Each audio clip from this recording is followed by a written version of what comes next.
12वीं के बाद हर स्टूडेंट के जहन में उठता है एक सवाल कि आखिर 12वीं के बाद क्या है उनके करियर की, इंजीनियरिंग, मेडिकल, साइंस, कॉमर्स या फिर ह्यूमैनिटी।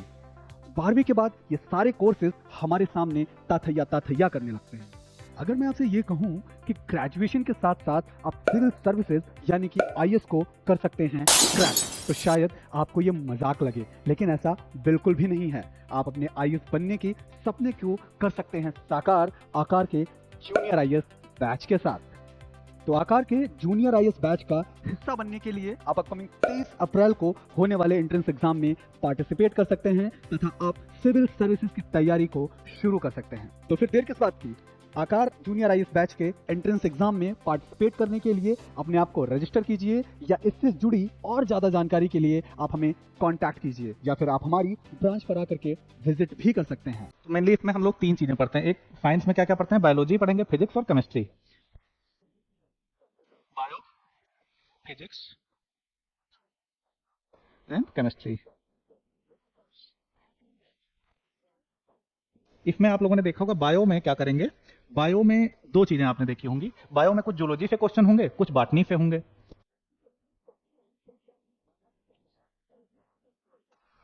और इसमें क्या देखते हैं आप लोग, जो दिन प्रतिदिन में जो यूज में है, डेली यूज में जो फिजिक्स है और केमिस्ट्री है, उसको पूछा जाता है।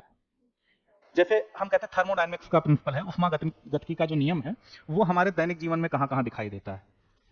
तो हम अप्लाइड पोर्शन पे ज्यादा बात करते हैं। हम थ्योरी में नहीं जाएंगे, उसकी प्रोसेस को हमें बहुत नहीं देखना है, एक अंडरस्टैंडिंग बनानी है उसकी, ठीक है। और यही क्या है, केमिस्ट्री में भी है। तो इनका क्या है, मेनली एप्लीकेशन देखा जाता है। इसका क्या है, मेनली एप्लीकेशन देखा जाता है। दैनिक जीवन में क्या उपयोग है। कोई 2 मेटल बना के तीसरा बना दिया गया, तो वो दैनिक जीवन से जुड़ा हुआ है ना। हम लोग बर्तन बहुत सारे यूज करते हैं, उसमें लाल, पीले, हरे, नीले कई कलर के होते हैं, तो वो कैसे बना है, तो उस सब पे इसमें बात करते हैं। फिजिक्स में, केमिस्ट्री में ज्यादातर क्वेश्चन अप्लाइड ही आते हैं। बायोलॉजी में इसमें क्या होता है, इसमें कुछ चीजें हैं जो हमारे जो सामान्य समझ से जुड़ी होती हैं। जैसे हम भोजन करते हैं, डाइजेशन की प्रोसेस है, तो ये तो सामान्य चीज है ना, समझने वाली प्रक्रिया है। ऐसा नहीं कि वो बहुत डेप्थ में जाना है आपको, लेकिन एक बेसिक जो चीजें हैं, अपने बॉडी को समझने की चीजें हैं, वहां तक आपको इसको पढ़ना है, ठीक है।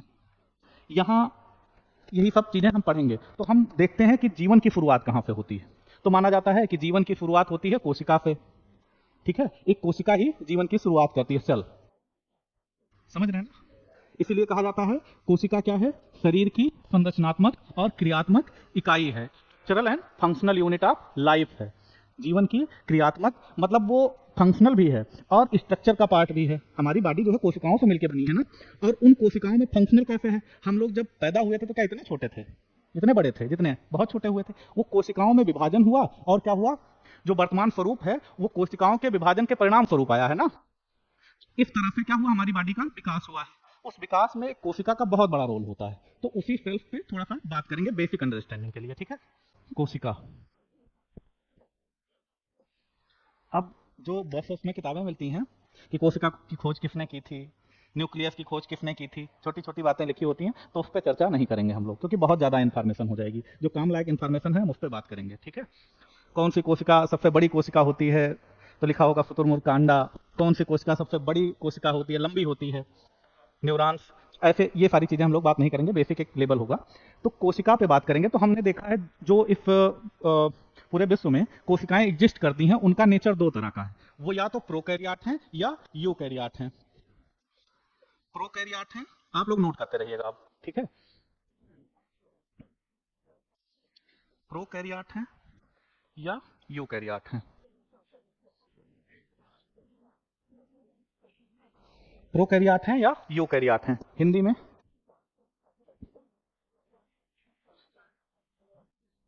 ठीक, कोशिका, इसको क्या कहा जाएगा, यूकैरियोटिक कोशिका। ये क्या है, प्रोकैरियोट क्या होते हैं, यूकैरियोट। कोई साइंस का है इसमें बैकग्राउंड, जिसका साइंस रहा हो बताइए इसके बारे में कुछ। कोई दिक्कत नहीं, बैठ के बताइए।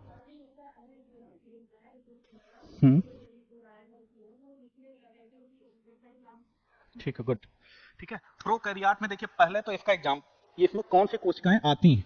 प्रोकैरियोट में बैक्टीरिया आएगा और ब्लू ग्रीन एल्गी।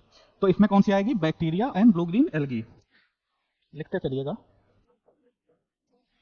बैक्टीरिया और ब्लू ग्रीन एल्गे, मतलब बैक्टीरिया और नील हरित शैवाल। बैक्टीरिया इसको क्या कहा जाता है, BGA पार्ट में लिखते हैं। इसके अलावा जो भी कोशिकाएं एग्जिस्ट करेंगी विश्व में वो सब कैसी होंगी, यूकैरियोटिक होंगी। बैक्टीरिया और ब्लू ग्रीन एल्गी कैसी है, प्रोकैरियोटिक सेल है। इसकी खास बात क्या होगी, इसमें कुछ कैरेक्टर ऐसे होंगे जो इससे अलग होंगे। इसमें क्या होगा, इसमें क्या होगा कि जो सपोज करिए ये एक बैक्टीरिया की कोशिका है, ठीक है, तो बाहर की तरफ क्या पाया जाएगा, आउटर मोस्ट कवरिंग पाई जाएगी, उसको क्या कहेंगे, हम कह देते हैं सेल वॉल है, ठीक है, ये क्या है, सेल वॉल है इसकी। और ये क्या है, प्लाज्मा मेम्ब्रेन, ठीक है। तो प्लाज्मा मेम्ब्रेन है, उसके बाद सेल में क्या होता है, डीएनए पाया जाता है। इसका डीएनए जो है सर्कुलर फॉर्म में होता है, इसका डीएनए सर्कुलर फॉर्म में होता है। यूकैरियोट में क्या होगा, यहां बाहर की तरफ एक न्यूक्लियर मेम्ब्रेन पाई जाती है और प्रोकैरियोट में वो न्यूक्लियर मेम्ब्रेन एब्सेंट होती है। ये जो डीएनए है इसके साइटोप्लाज्म में पाया जाता है। ये क्या है, फ्लूइड होता है, इसमें एक फ्लूइड होता है, उसी फ्लूइड को साइटोप्लाज्म कहा जाता है। ये डीएनए कहां पाया जाता है, साइटोप्लाज्म में पाया जाता है, ठीक है। तो डीएनए साइटोप्लाज्म में पाया जाता है। अब वो क्वेश्चन पूछ लेगा, स्टेटमेंट में दे सकता है इस तरह से कि न्यूक्लियर मेम्ब्रेन किसमें नहीं, किस कोशिकाओं में न्यूक्लियर मेम्ब्रेन नहीं पाई जाती है। तो आपको ध्यान रहेगा प्रोकैरियोटिक सेल में। हो सकता है प्रोकैरियोट ना दे, वो बैक्टीरिया दे दे या ब्लू ग्रीन एल्गी दे दे, ठीक है। तो ये ध्यान रखना है आप।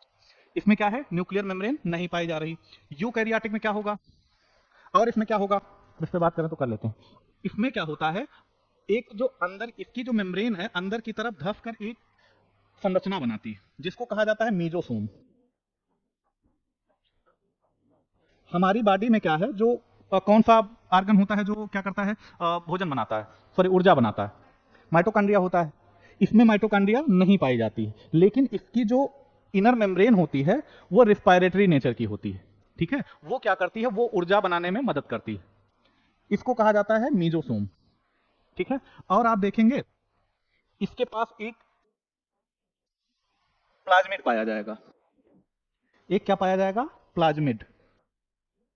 प्लाज्मिड का नाम सुना है आप लोगों ने, प्लाज्मिड जिस बैक्टीरिया में पाया, ये देखो मेन डीएनए क्या है, ये वाला है, ये भी डीएनए का बना होता है, यानी ये भी डीएनए होता है, जो प्लाज्मिड होता है डीएनए होता है। डीएनए में जीन होते हैं, तो जीन को क्या कहा जाता है, फैक्टर कहा जाता है ना। वो फैक्टर क्या निर्धारित करते हैं, वो फैक्टर इसके कैरेक्टर को निर्धारित करते हैं।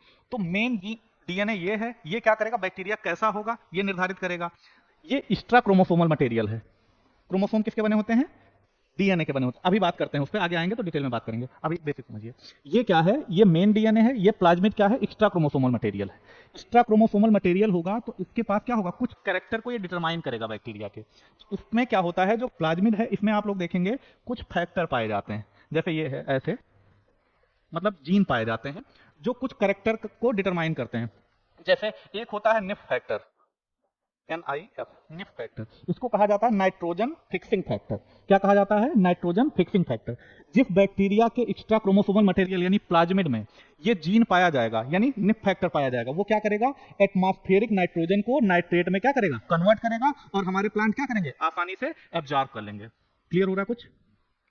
ये क्या है, ये एक्स्ट्रा क्रोमोसोमल मटेरियल है, इस पे जीन पाए जाते हैं जो इसके कैरेक्टर को डिटरमाइन करते हैं, कुछ एक्स्ट्रा क्वालिटी इसमें क्या पाई जा रही है उसका डिटर्मिनेशन करते हैं, राइट।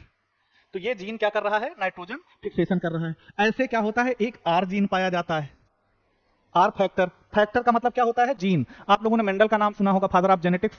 उन्होंने फैक्टर का मतलब क्या बताया, जीन का मतलब क्या यूज किया था, फैक्टर, तो वहीं से याद रखिएगा, ठीक है। ये फैक्टर आर फैक्टर है, तो ये क्या करता है, रेजिस्टेंस फैक्टर, इसका मतलब होता है। रेजिस्टेंस फैक्टर जिस बैक्टीरिया में होगा वो क्या करेगा, देखो रेजिस्टेंस फैक्टर होगा तो ये कैप्सूल फॉर्मेशन में मदद करेगा, तो उस बैक्टीरिया को कहा जाएगा कैप्सुलेटेड बैक्टीरिया। कैप्सूल अगर बन जाएगा बैक्टीरिया के ऊपर तो वो क्या करेगा, कुछ रोगों के लिए जो दवाइयां होती हैं क्या करती हैं, बैक्टीरिया को मारेंगी, तो मारने के लिए जो इसका सेल वॉल है उसको क्या करेंगे, डिजॉल्व कर देंगे और वो डाई कर जाएगा।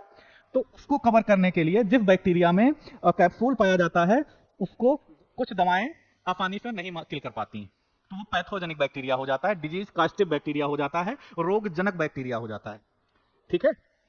तो यहां बहुत डेप्थ में क्वेश्चन नहीं जाएगा। प्लाज्मिड का यूज किया जाता है जेनेटिक इंजीनियरिंग में, तो ये पूछा जाएगा जेनेटिक इंजीनियरिंग में किसका यूज किया जाता है, प्लाज्मिड का यूज किया जाता है। क्यों किया जाता है, क्योंकि ये बहुत तेजी से मल्टीप्लाई होता है। जितने देखो लोअर ऑर्गेनिज्म है, हम लोग किस में आएंगे, हम लोग उच्च कोटि के जीव है ना, लेकिन जो निम्न कोटि के जीव होते हैं, जो बहुत छोटे होते हैं, उनकी जो जो रिप्रोडक्शन की कैपेसिटी होती है वो ज़्यादा होती है। ये बैक्टीरिया, इसको कल्चर प्रोवाइड कर दोगे तो बहुत तेज़ी से ग्रो करेगा, एक से दो, दो से चार, चार से आठ, आठ से 16, बहुत तेज़ी से डिवाइड करेगा ये। तो होता क्या है, मान लो कोई जीन है और मुझे ये करना है कि उस जीन का मल्टीपल करना है, जीन की क्लोनिंग करनी है। सपोज करिए कि वो जीन क्या कर रहा है कि जो इंसुलिन बनाने में मदद कर रहा है, सपोज करिए वो जीन क्या कर रहा है, इंसुलिन बनाने में मदद कर रहा है। उस जीन को हमने क्या किया, उस जीन को हमने इसके अंदर इंसर्ट करा दिया, यहां से काट के एक पार्ट निकाल दिया और यहां पे उसको फिट कर दिया। उसके बाद हमने बैक्टीरिया में इसको डाल दिया। अब ये बैक्टीरिया क्या होगा, इसको कल्चर मीडिया प्रोवाइड किया। कल्चर मीडिया का मतलब ये होता है कि वो माध्यम जिसके द्वारा बहुत तेजी से ग्रो करे। हम लोगों का विकास क्या होता है, एक हमारा भी कल्चर मीडिया है ना, जिस परिवेश में हम लोग रहते हैं तो कहीं ना कहीं हम भोजन करते हैं, तो विकास कई चीज़ों पे निर्भर करता है ना। ऐसे ये लोग भी होते हैं, इनको भी कुछ निश्चित तापमान चाहिए, इनको भी कुछ फूड मटेरियल चाहिए, तो वो सारी चीज़ें इनको प्रोवाइड करेंगे तो तेजी से ग्रो करेंगे। तो ये विभाजन की कैपेसिटी इनकी बहुत तेज होती है, तो तेजी से डिवाइड होने लगेंगे। अब जो जीन हमने इसमें डाला था, एक जीन डाला था, अब वो जितने बैक्टीरिया होंगे सबके अंदर वो जीन पाया जाएगा, तो हम वो जीन निकाल लेंगे और अपने सुविधा के अनुसार उसका यूज करेंगे। क्लियर हो रहा कुछ? तो ये बायोटेक्नोलॉजी में प्लाज्मिड का बहुत ज्यादा यूज किया जाता है। जेनेटिक इंजीनियरिंग या बायोटेक्नोलॉजी में जो भी रिसर्च हो रही है सब इसी पे निर्भर है, ठीक है। और बैक्टीरिया क्यों इंपॉर्टेंट है, तो अभी हमने क्या बताया, नाइट्रोजन फिक्सेशन करता है। तो नाइट्रोजन, जैसे नास्टाक हो गया, एनाबीना हो गया, आप लोगों ने नाम सुना होगा, वो राइजोबियम बैक्टीरिया हो गया, ये सब क्या करते हैं, नाइट्रोजन फिक्सेशन करते हैं। तो नाइट्रोजन फिक्सेशन जो करेगा उसमें क्या होगा, एक जीन पाया जाएगा जो नाइट्रोजन फिक्सेशन को निर्धारित करेगा कि ये नाइट्रोजन फिक्सेशन कर सकते हैं, राइट। यहाँ तो कोई डाउट? तो पहला, ये कौन सी सेल है, प्रोकैरियोटिक सेल है, इसके अंतर्गत बैक्टीरिया और ब्लू ग्रीन एल्गी आएंगे। यहां तक कोई doubt, bacteria blue green algae आएंगे, प्रोकैरियोटिक सेल है। इसमें कोशिकांग नहीं पाए जाते हैं, सेल ऑर्गेनल्स नहीं पाए जाते हैं। एक पाया जाता है, उसको क्या कहा जाएगा, ribosome, 70s type, right, good. Ribosome पाया जाता है, कितना है, 70s टाइप, 70s। ये यस क्या है, हाँ, इसको Svedberg unit actually on the basis of fragmentation coefficient के आधार पर निकाला जाता है। जैसे कोई वस्तु कितनी तेजी से नीचे गिर रही है उसकी दर के आधार पे इसको निकाला जाता है। तो इसमें 70s टाइप राइबोसोम पाया जाता है, 70s टाइप राइबोसोम। राइबोसोम को क्या कहा जाता है, और एक प्रोटीन फैक्ट्री कहा जाता है, प्रोटीन सिंथेसिस में हेल्प करता है, ठीक है। ये किस में हेल्प करता है, प्रोटीन की सिंथेसिस में हेल्प करता है, मतलब प्रोटीन के बनाने में मदद करता है एक तरह से। क्लियर हो रहा है, प्रोटीन सिंथेसिस मतलब प्रोटीन के बनाने में मदद करता है, ये साइट है उसकी। इसके बिना जो कोशिका है वो प्रोटीन नहीं बना पाएगी। प्रोटीन क्या, कोई काम देखो, अगर ये डीएनए है, ये मास्टर रोल प्ले करता है, ये जो चाहेगा वो कराएगा, किसके माध्यम से कराएगा, तो ये कराता किसके माध्यम, प्रोटीन बनाएगा। अब वही प्रोटीन जो है, एंजाइम किसके बने होते हैं, प्रोटीन के। तो वही प्रोटीन का एंजाइम क्या करेगा, जिस तरह की प्रोटीन बनाएगा, प्रोटीन एंजाइम होते हैं, तो वो जो चाहेगा, उसकी जो इच्छा होगी या जो इसके पास सूचना होगी, उन सूचनाओं के आधार पर ये काम करेगा। तो उसके लिए क्या करेगा, प्रोटीन बनाएगा, तो प्रोटीन क्या करेगी, उस तरह का फंक्शन परफॉर्म करेगी इसकी बॉडी में, ठीक है। तो ये क्या था, एक बैक्टीरिया का डायग्राम था एक तरह से, ठीक है। अब आते हैं हम, प्रोकैरियोट का हो गया, तो bacteria blue green algae prokaryotic होते हैं, ध्यान रखना। अब ये मत पूछना वायरस क्या होता है, अभी बताएंगे। वायरस विरियांस बहुत सारे होते हैं, वो सब विवादित हैं, मतलब वो सेल की कैटेगरी में नहीं आएंगे, ठीक है। अब दूसरा आता है यूकैरियोट। यूकैरियोट क्या है, हमने क्या बताया था, बैक्टीरिया और ब्लू ग्रीन एल्गी के अलावा, मतलब नील हरित शैवाल और बैक्टीरिया के अलावा जो भी सेल एग्जिस्ट करती हैं वो सब किसमें आएंगी, यूकैरियोटिक, ठीक है। वो सब हम लोग यूकैरियोटिक जीव हैं, ठीक है। हम लोग कैसे हैं, यूकैरियोटिक जीव हैं। यूकैरियोट में क्या है, प्लांट है कि एनिमल है, एनिमल में है, ठीक है। कोई फोटोसिंथेसिस करता है इसमें, नहीं। यूकैरियोटिक में क्या होगा,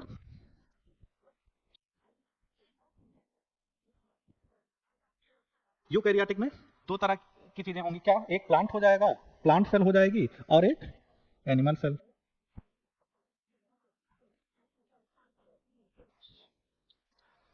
प्लांट सेल और एनिमल सेल, हमने क्या बताया, इसका डीएनए कहाँ, मतलब न्यूक्लियर मेम्ब्रेन इसमें क्या है, नहीं पाई जा रही है। इसके साइटोप्लाज्म में इसका डीएनए पाया जा रहा है, एक्स्ट्रा क्रोमोसोमल मटेरियल पाया जा रहा है, सेल ऑर्गेनल्स नहीं पाए जा रहे हैं, केवल क्या पाया जा रहा है, 70s टाइप। जो माइटोकॉन्ड्रिया का काम है कौन सा कर रहा है, ये मीजोफोम कर रहा है, रिस्पायरेटरी नेचर का है। रिस्पायरेशन जानते हैं आप लोग, रिस्पायरेशन क्या होता है, जैसे रिस्पायरेटरी नेचर की बात हम कर रहे हैं, तो रिस्पायरेशन क्या है, श्वसन क्या है, श्वसन। एक होता है ब्रीदिंग, ठीक है, ब्रीदिंग होता है। तो ब्रीदिंग में हम लोग क्या करते हैं, हाँ, कार्बन डाइऑक्साइड रिलीज करते हैं। वो ऑक्सीजन जब क्या होता है कि जैसे हम लोग भोजन करते हैं, हमने मान लो कार्बोहाइड्रेट खाया, ठीक है, तो वो कहाँ जाएगा बॉडी में, हमारे जो सेल में माइटोकॉन्ड्रिया होता है वहां जाता है, ठीक है, वहां उसका कंप्लीट ऑक्सीडेशन होता है और उस दौरान क्या होगा, एटीपी बनेगी। तो organic compound undergoes oxidation and form high energy compound in the form of ATP.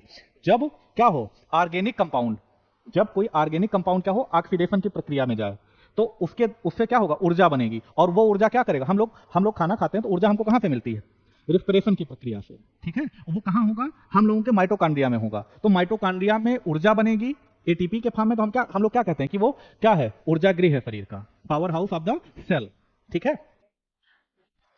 Plant cell और एनिमल सेल। अब एक डायग्राम बनाते हैं, फिर थोड़ा सा यूकैरियोटिक सेल के बारे में देखते हैं। ये बताओ, क्लियर हो रहा है? कोई डाउट हो तो बताइए। ऐसी कोई चीज जो समझ में ना आए तो तुरंत बताइएगा, क्योंकि हो सकता है मैं ज्यादा बता दूं। और आप साइंस बैकग्राउंड से हैं आप लोग, साइंस बैकग्राउंड तो समझ में आ रही है ना चीजें, यहां तक कोई डाउट तो नहीं है ना? कुछ होगा तो बताना तुरंत।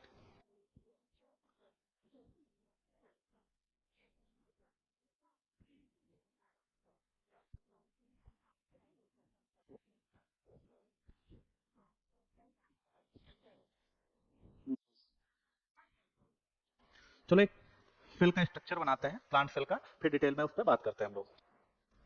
आप लोग भी बनाते चलिएगा।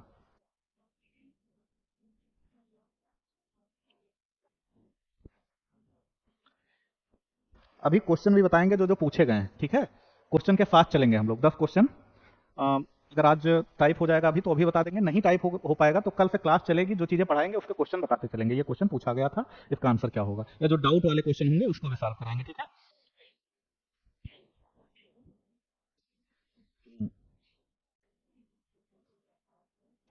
देखो मैं कलरफुल डायग्राम बना रहा हूँ।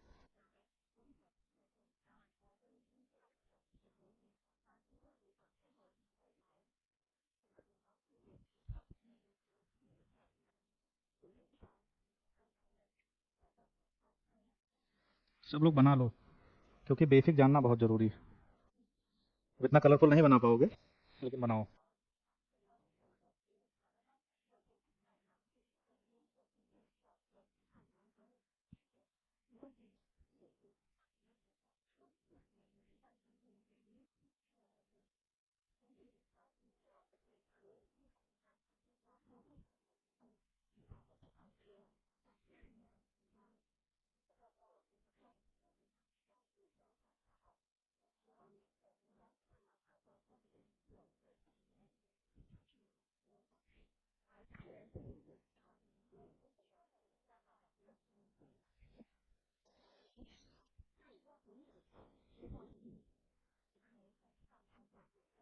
देखो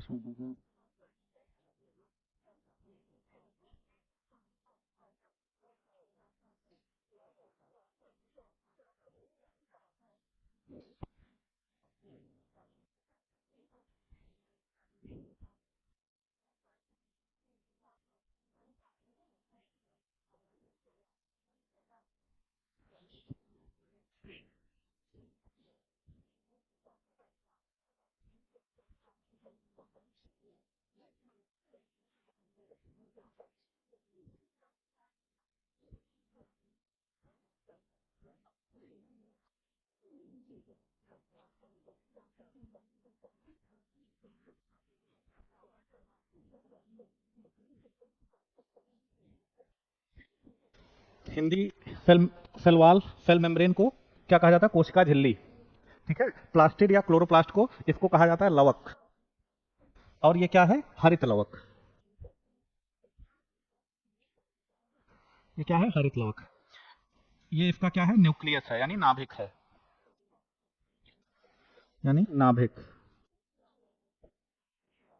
ये क्या है, एंडोप्लाज्मिक रेटिकुलम, अंतः प्रद्रव्य जालिका। ये सब क्वेश्चन यहां से पूछे गए हैं, ठीक है। तो बेसिक चीजें जानना जरूरी है, सब पे क्वेश्चन पूछे गए हैं। यार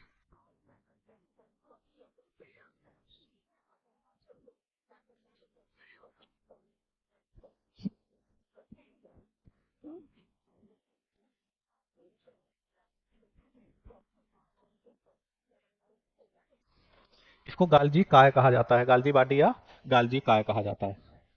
ये क्या है? माइटोकॉन्ड्रिया।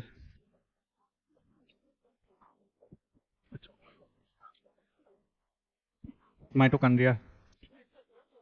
ये क्या है? वैक्यूल।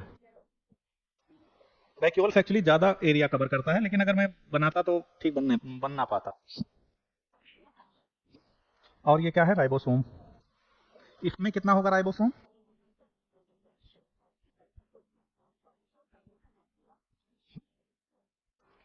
यहां तक हो गया? सबने बना लिया?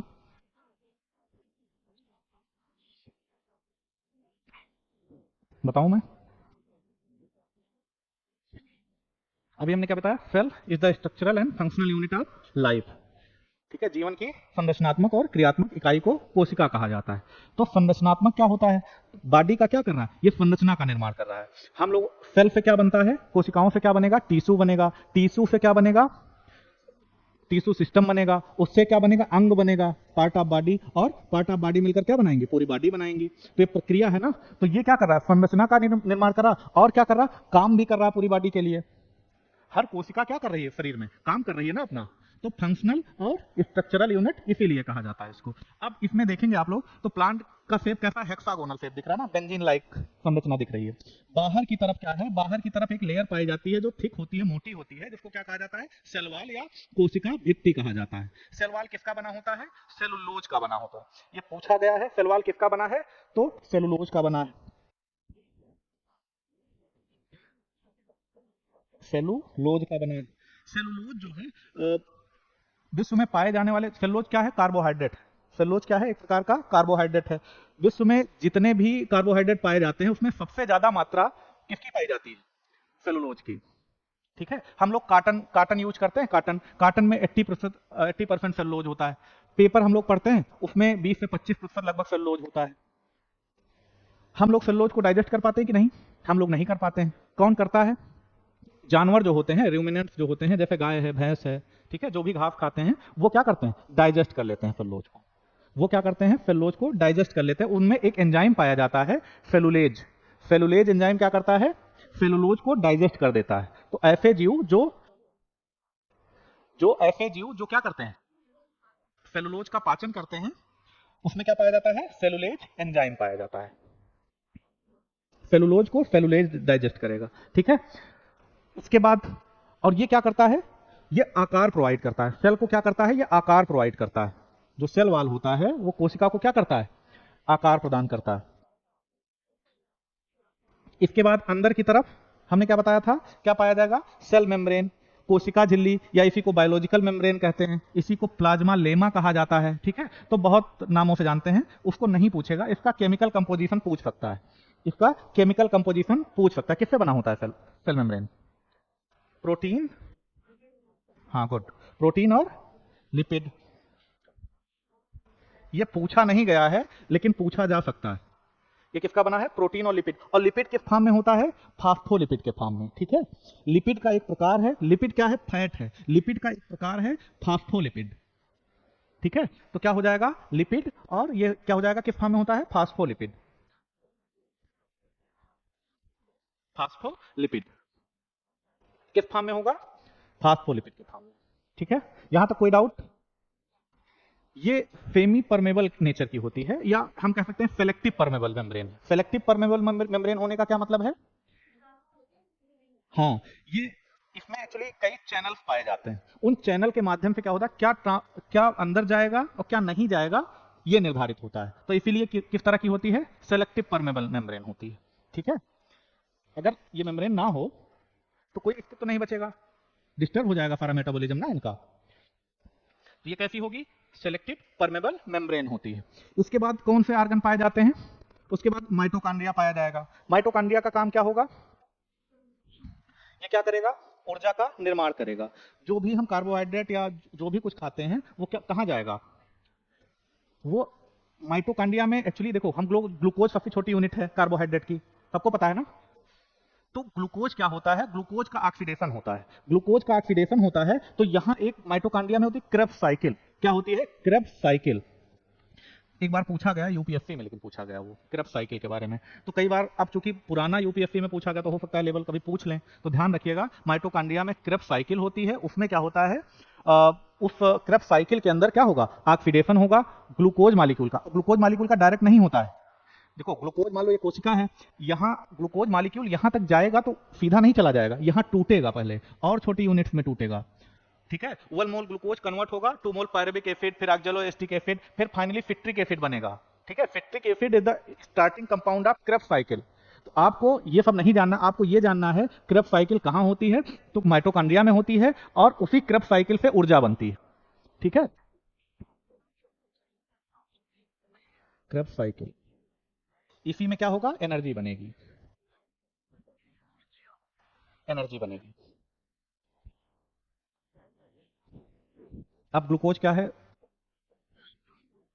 O6 है ग्लूकोज। ये क्या हो रहा है, यहां क्या होगा, ऑक्सीजन की प्रेजेंस में होगा ना, ये प्रक्रिया ऑक्सीजन की प्रेजेंस में होगी, तो ये कहां जाएगा, क्रेब्स साइकिल के अंतर्गत। लेकिन ये सीधा नहीं जाएगा, कई टूटेगा, कई भागों में बट के जाएगा। यहां क्या होगा, ऊर्जा बनेगी। ऊर्जा किस रूप में बनेगी, एटीपी के फॉर्म में, एटीपी। इसको क्या कहा जाता है, packets of energy. Adenosine triphosphate उसका नाम है, इसको क्या कहा जाता है, पैकेट्स ऑफ एनर्जी, ठीक है। तो कितना बनेगा, 36 एटीपी बनेगा। कहीं कहीं 38 लिखा जाएगा तो परेशान होने की जरूरत नहीं है, ध्यान रखना 36 या 38 में से एक ही सही होगा, और दूसरा ऑप्शन जो होगा वो इसमें से नहीं होगा, ठीक है। तो 36 हो या 38 हो, वो डेप्थ में अभी बता तो सकते हैं, लेकिन वो जरूरत नहीं है आपको जानने की, ठीक है। 36 या 38 में से एक होगा तो सही होगा।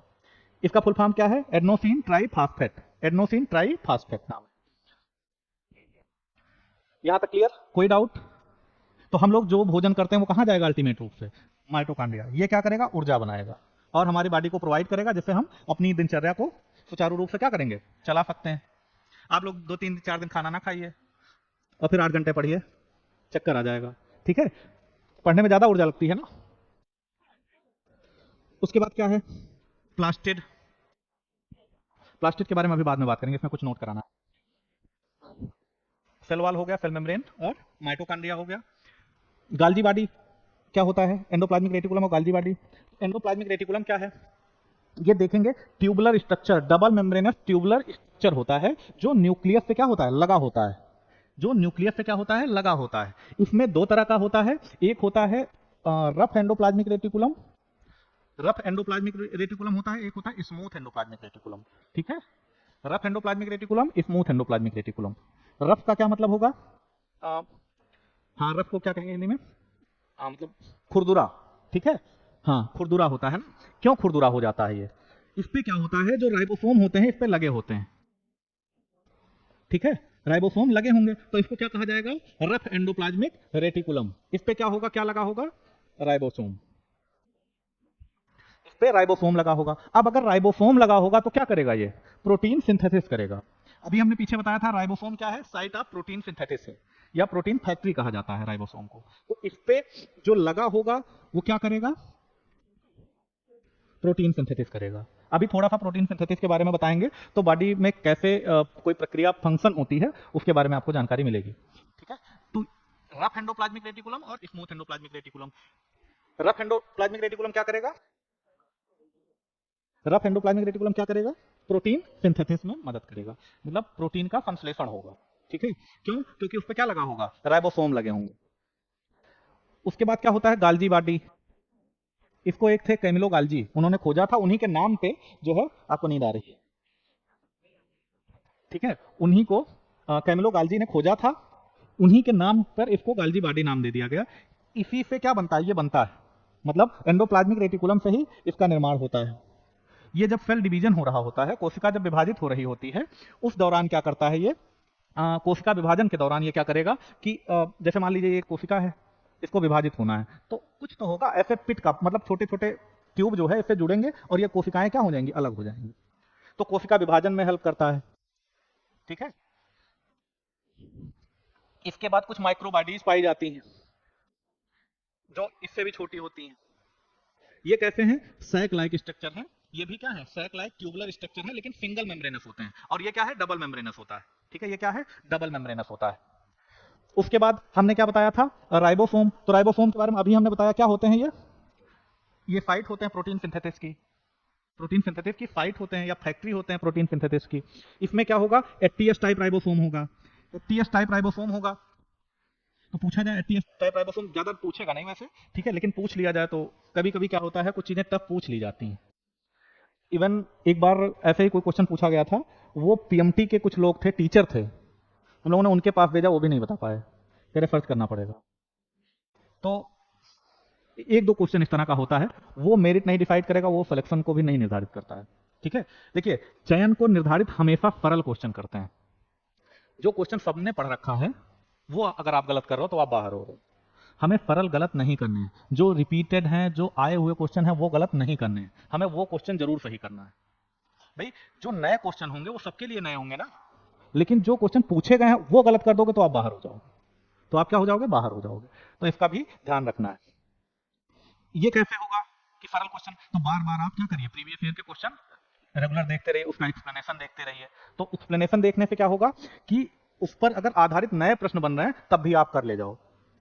और ऐसे ऐसे लोग हैं कि उनको एक्सप्लेनेशन भी एक एक लाइन रटी होती है, वहां से आसपास से भी आ गया तो गलत नहीं करेंगे, वो अप्रोच होगी तो गलत नहीं होगा सरल क्वेश्चन, और सरल नहीं गलत हुआ तो हो जाएगा श्योर।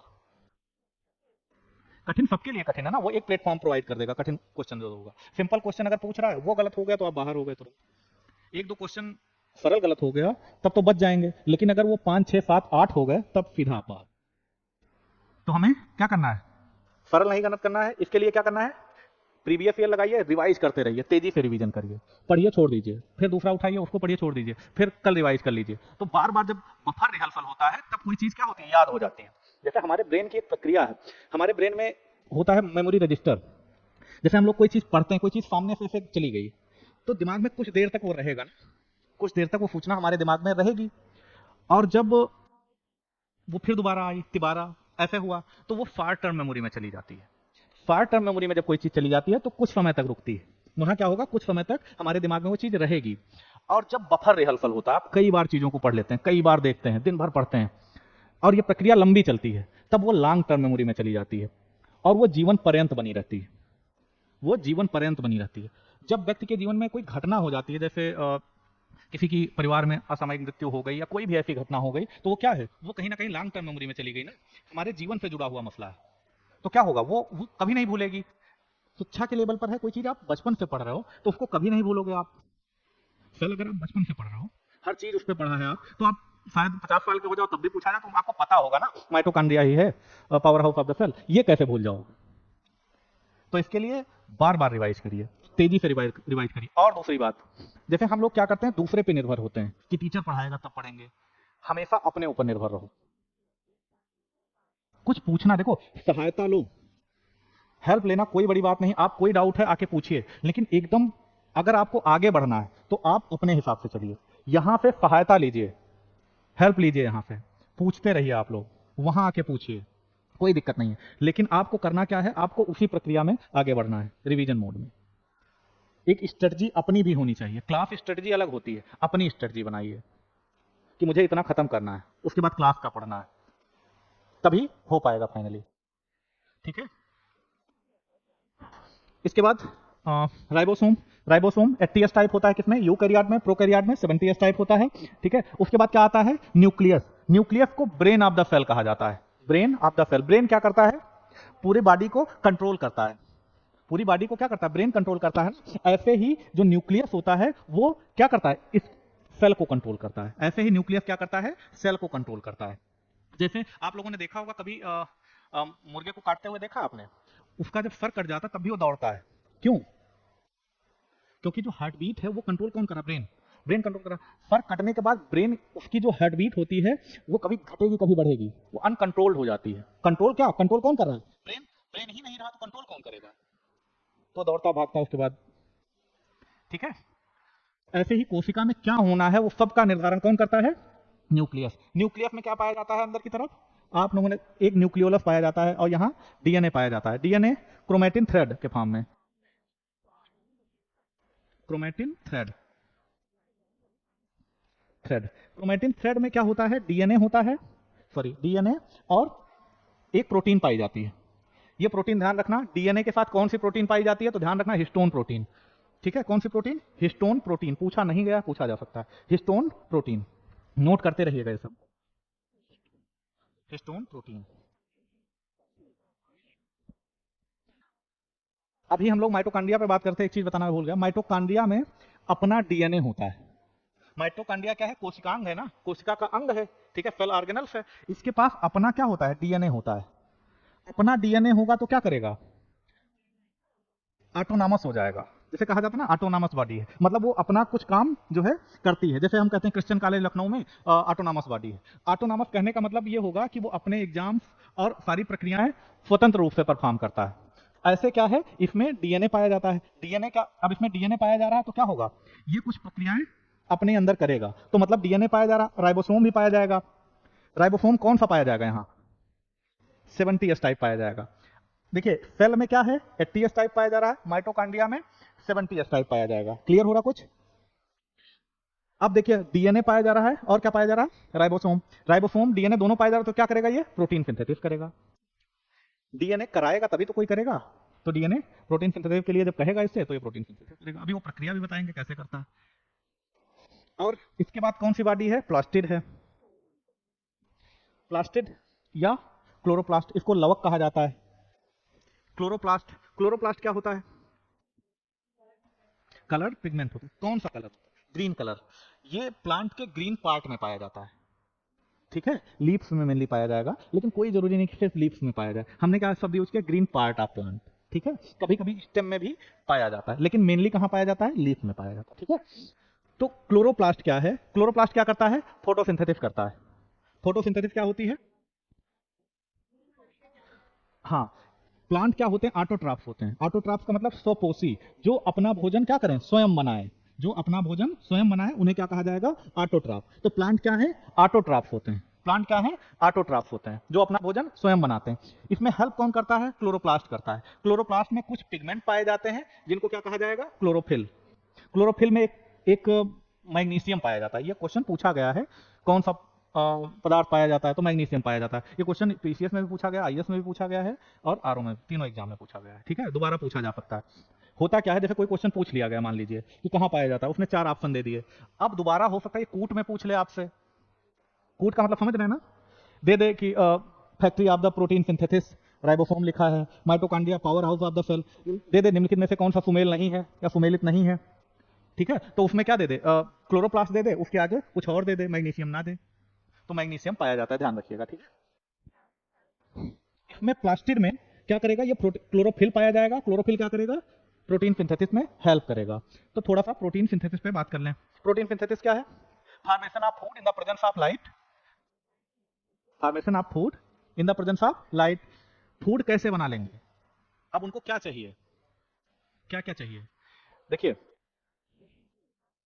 ये CO2 है और H2O। CO2 कहां से ले रहे हैं वो लोग? प्लांट कहां से लेते हैं CO2? एटमॉस्फेयर से, वायुमंडल से CO2 एब्जॉर्ब करेंगे। हम लोग क्या करेंगे? CO2 छोड़ेंगे और प्लांट क्या करेगा? एब्जॉर्ब करेगा। हम क्या एब्जॉर्ब करते हैं? ऑक्सीजन। और प्लांट क्या करेंगे? O2 को रिलीज करेंगे। तो यहां क्या होगा? CO2 plus H2O। किसकी प्रेजेंस में? सनलाइट की प्रेजेंस में। मान लो ये लीफ है, ठीक है, ये लीफ है। सनलाइट की प्रेजेंस में क्या होगा? क्या बनाएंगे? C6H12O6, ठीक है। ये क्या है? ग्लूकोज है। ये ग्लूकोज है ना। पूछा जाए प्लांट फोटोसिंथेसिस की प्रक्रिया में क्या बनाते हैं, दे दे ऑप्शन ग्लूकोज, वो भी सही है। ग्लूकोज ना दे, स्टार्च दे दे, वो भी सही है, ठीक है। क्योंकि स्टार्च भी एक प्रकार का क्या है? कार्बोहाइड्रेट है। ग्लूकोज भी कार्बोहाइड्रेट है। ये दोनों ना दे ऑप्शन में, स्टार्च भी ना दे, ग्लूकोज भी ना दे, कार्बोहाइड्रेट दे दे, तो वो भी सही है। तो ये ध्यान रखना है, ठीक है। तीनों देना दे दे तो कंफ्यूज नहीं होना कि मैंने तो स्टार्च पढ़ा था, यहाँ कार्बोहाइड्रेट दिया या ग्लूकोज दिया है, ठीक है। कुछ भी दे, तीनों सही है। तो ये क्या बना? उसके बाद क्या निकलेगा? ऑक्सीजन निकलेगा। अब एक क्वेश्चन और पूछा गया था कि ऑक्सीजन कहां से आएगा? दो चीजें हैं, कार्बन डाइऑक्साइड है, H2O, वाटर से आएगा। ये क्वेश्चन पूछा गया है, ठीक है, पीसीएस में पूछा गया है। आपको दोनों क्वेश्चन देखने हैं, पीसीएस के भी, आरओ के भी। सिर्फ आरओ का नहीं, पीसीएस का भी देखिए क्वेश्चन। क्वेश्चन जितना लगाएंगे उतना एफिशिएंसी बढ़ेगी, उतना ज्यादा तेजी से कॉन्सेप्ट क्लियर होगा आपका, ठीक है। क्वेश्चन लगाते रहना है। तो कहां से आएगा ऑक्सीजन? रिस्पिरेशन की प्रक्रिया क्या है? ये जो बना रहे हैं हम, क्या बनाया हमने? ग्लूकोज बनाया या स्टार्च बनाया? ये ग्लूकोज क्या होगा? ऑक्सीडेशन की प्रक्रिया में, रेस्पिरेशन की प्रक्रिया में इसी का ऑक्सीडेशन हो जाएगा और हमको क्या हो जाएगा, ऊर्जा मिल जाएगी। प्लांट में भी यही होगा। हम प्लांट क्या करते हैं, बनाते हैं, प्लांट भोजन क्या करते हैं, बनाते हैं। हम लोग क्या करते हैं, हम लोग बनाते हैं नहीं, खाना नहीं बनाते आप लोग, गुड। हम लोग क्या करते हैं, बॉडी के अंदर नहीं बनाते हैं ना, वो ऑटोट्रॉपिक हैं, हम हेटेरोट्रॉपिक हैं। हेटेरोट्रॉपिक का क्या मतलब होगा, स्वपोषी। ऑटोट्रॉपिक प्लांट क्या है, स्वपोषी हैं। हम लोग क्या है, परपोषी हैं, मतलब हेटेरोट्रॉपिक, हम लोग दूसरों पे निर्भर हैं, डायरेक्टली और इनडायरेक्टली। किस पे निर्भर है, ऑटोट्रॉप्स पे। तो हम लोग क्या हो गए, हेटेरोट्रॉप्स हो गए, राइट। कोई डाउट यहां तक, हम लोग क्या है, परपोषी हैं, ठीक है, हेटेरोट्रॉप्स हैं हम लोग। हम लोग डायरेक्टली या इनडायरेक्टली किस पे निर्भर हैं, प्लांट पे। भोजन के लिए हम लोग किस पे निर्भर हैं, प्लांट पे, ठीक है। तो ये रिस्पिरेशन की प्रक्रिया क्या है, ये क्या हो रहा है, बन रहा है ना, इसको क्या कहा जाएगा, एनाबोलिक प्रोसेस कहेंगे। देखो जो एक उपापचय क्रियाएं होती हैं हमारी बॉडी में, लाखों करोड़ों रिएक्शंस होती हैं, ठीक है, बहुत सारी रिएक्शंस होती रहती हैं। तो होता क्या है, इस सारी प्रोसेस को कहा जाता है उपापचयी क्रियाएं या मेटाबॉलिक रिएक्शन। मेटाबॉलिक रिएक्शन दो तरह की होती है, एक होता है एनाबॉलिक, एक होता है कैटाबॉलिक। मेटाबॉलिक रिएक्शन दो तरह की होती है, एक होता है एनाबॉलिक, एक होता है कैटाबॉलिक। एनाबॉलिक क्या है, कोई चीज बन रही है, जैसे फोटोसिंथेसिस, प्रकाश संश्लेषण से क्या बन रहा है, कार्बोहाइड्रेट, तो ये क्या हो जाएगा, एनाबॉलिक प्रोसेस हो जाएगी, ये क्या हो जाएगी, एनाबॉलिक प्रोसेस हो जाएगी। कैटाबॉलिक का क्या होता है, कैटाबॉलिक का मतलब टूटना, मतलब ये ग्लूकोज, यहां क्या हो रहा है, ग्लूकोज बन रहा है, तो ये कौन सी प्रोसेस हो गई, एनाबॉलिक प्रोसेस हो गई, एनाबॉलिक प्रोसेस। और दूसरा हमने क्या बताया, ये ग्लूकोज अगर टूटेगा तो क्या हो जाएगा, कैटाबॉलिक प्रोसेस हो गया। तो एनाबॉलिक प्रोसेस फोटोसिंथेसिस में होगी, और कैटाबॉलिक प्रोसेस कहां होगी, ये ग्लूकोज कहां टूटता है, हमने अभी बताया था श्वसन जब होता है, कहां होता है श्वसन, माइटोकॉन्ड्रिया में, अंतिम एटीपी वही बनेगा ना, तो ये ग्लूकोज टूटेगा और एटीपी बनेगा, तो इसको क्या कहेंगे, कैटाबॉलिक प्रोसेस, ठीक है। कैटा का मतलब टूटना, टूटने से है, एना का मतलब जुड़ने से है, ठीक है। यहां तक कोई डाउट किसी को, कोई डाउट।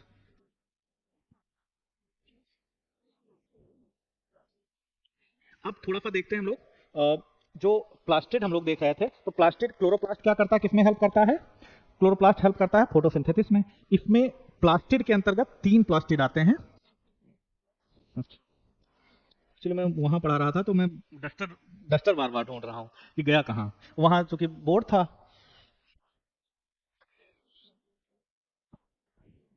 सबने नोट कर लिया है ना, यहाँ कोई डाउट हो तो बताओ।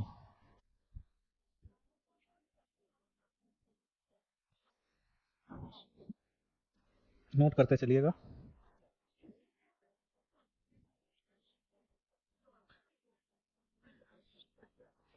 प्लास्टिड, प्लास्टिड जो है 3 तरह का होता है।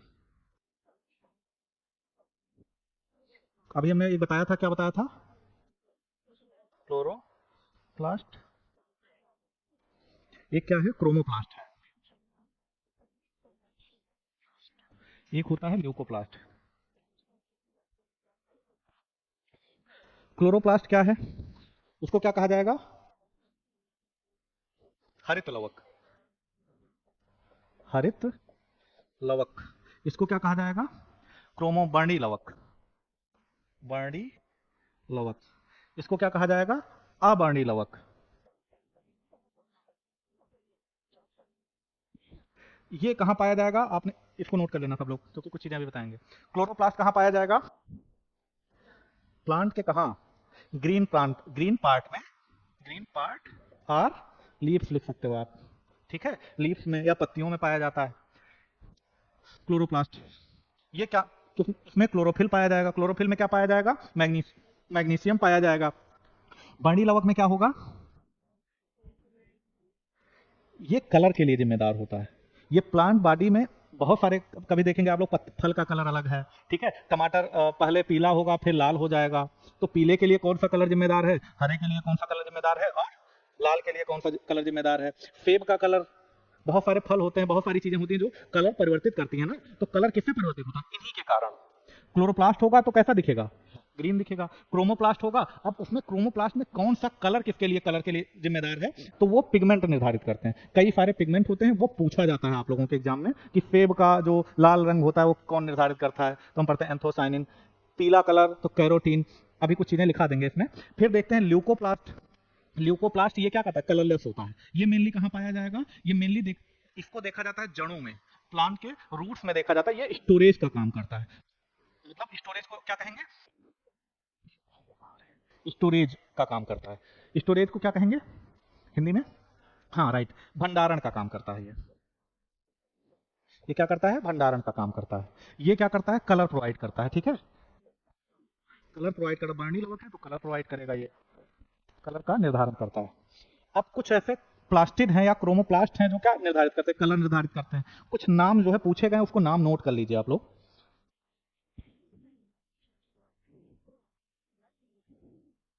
इसमें देखिए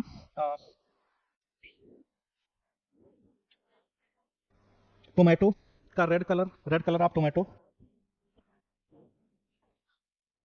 तो इसको लिखिए lycopene. Lycopene,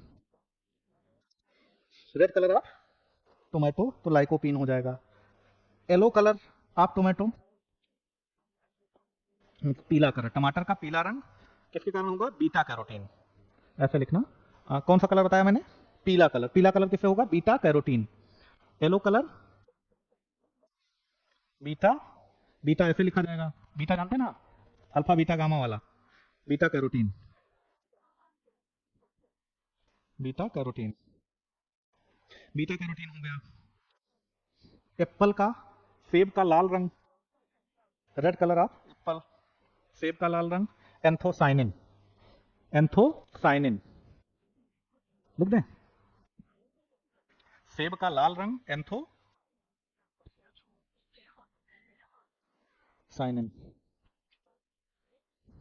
anthocyanin. Yellow colour in papaya,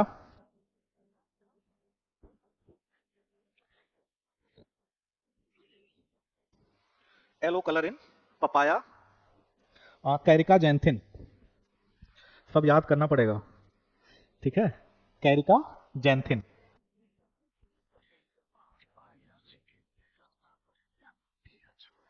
carica जैंथिन, ये इस तरह लिखा जाएगा, ठीक है, carica xanthin. Red colour in tomato, अभी लिखा है lycopene. Red colour in onion, प्याज का लाल रंग।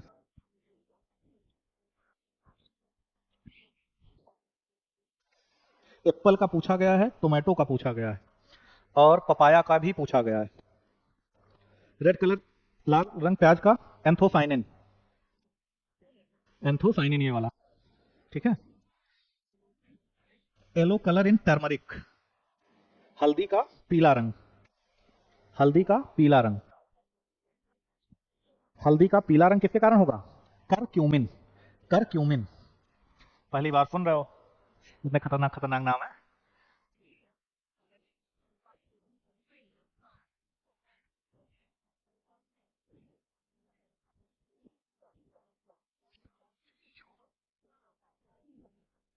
करक्यूमिन इस तरह लिखा जाएगा, करक्यूमिन।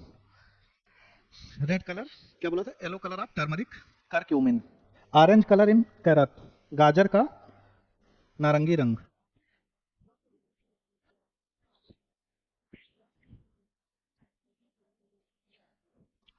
गाजर का नारंगी रंग किसके कारण होगा? ये कैरोटीन के कारण, कैरोटीन। देखो दो चीजें हैं, कैरोटीन पीला के लिए भी जिम्मेदार है और नारंगी के लिए भी जिम्मेदार है, अंतर कम है ना, ध्यान रखना इसका। Carotene. Green colour of potato, आलू का हरा रंग। कभी कभी देखो आलू हरा दिखता है, होता है ना, खाना वाना बनाते हो कि नहीं? बनाते हो ना, देखा कि नहीं? हरा, जो हरा रंग है, एक्चुअली देखो एक तो उसमें है फंगल डिजीज होता है, एक होता है पिगमेंट के कारण होता है। तो पिगमेंट के कारण होता है तो ये जो हरा रंग होता है वो सोलानीन के कारण होता है। लिखिए सोलानीन, SOLANINE, सोलानीन।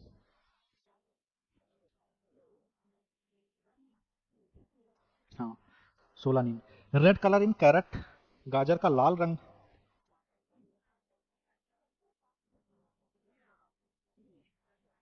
ये होगा एंथोसाइनिन के कारण।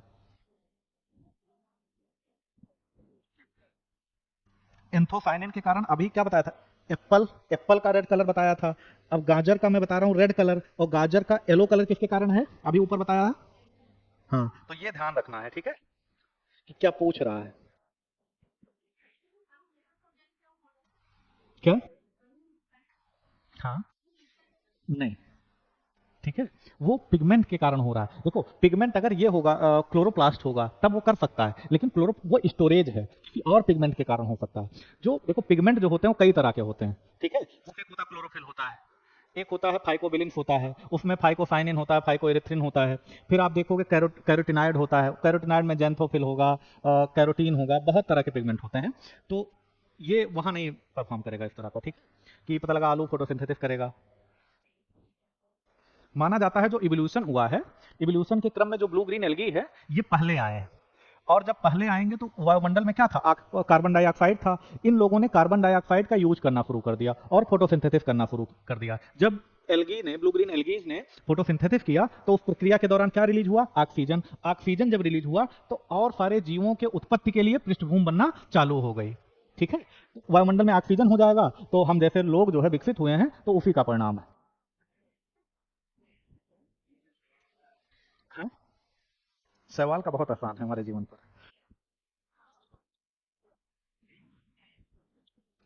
और अब देखिए थोड़ा सा एनिमल सेल देख लीजिए, थोड़ा सा ये प्लांट सेल था, एनिमल सेल में क्या है, देखिए एक ओवरव्यू सेल का था। अब थोड़ा सा एनिमल सेल में प्लांट सेल में अंतर क्या है उस पे देख लीजिए। तो एनिमल सेल में जो होगा,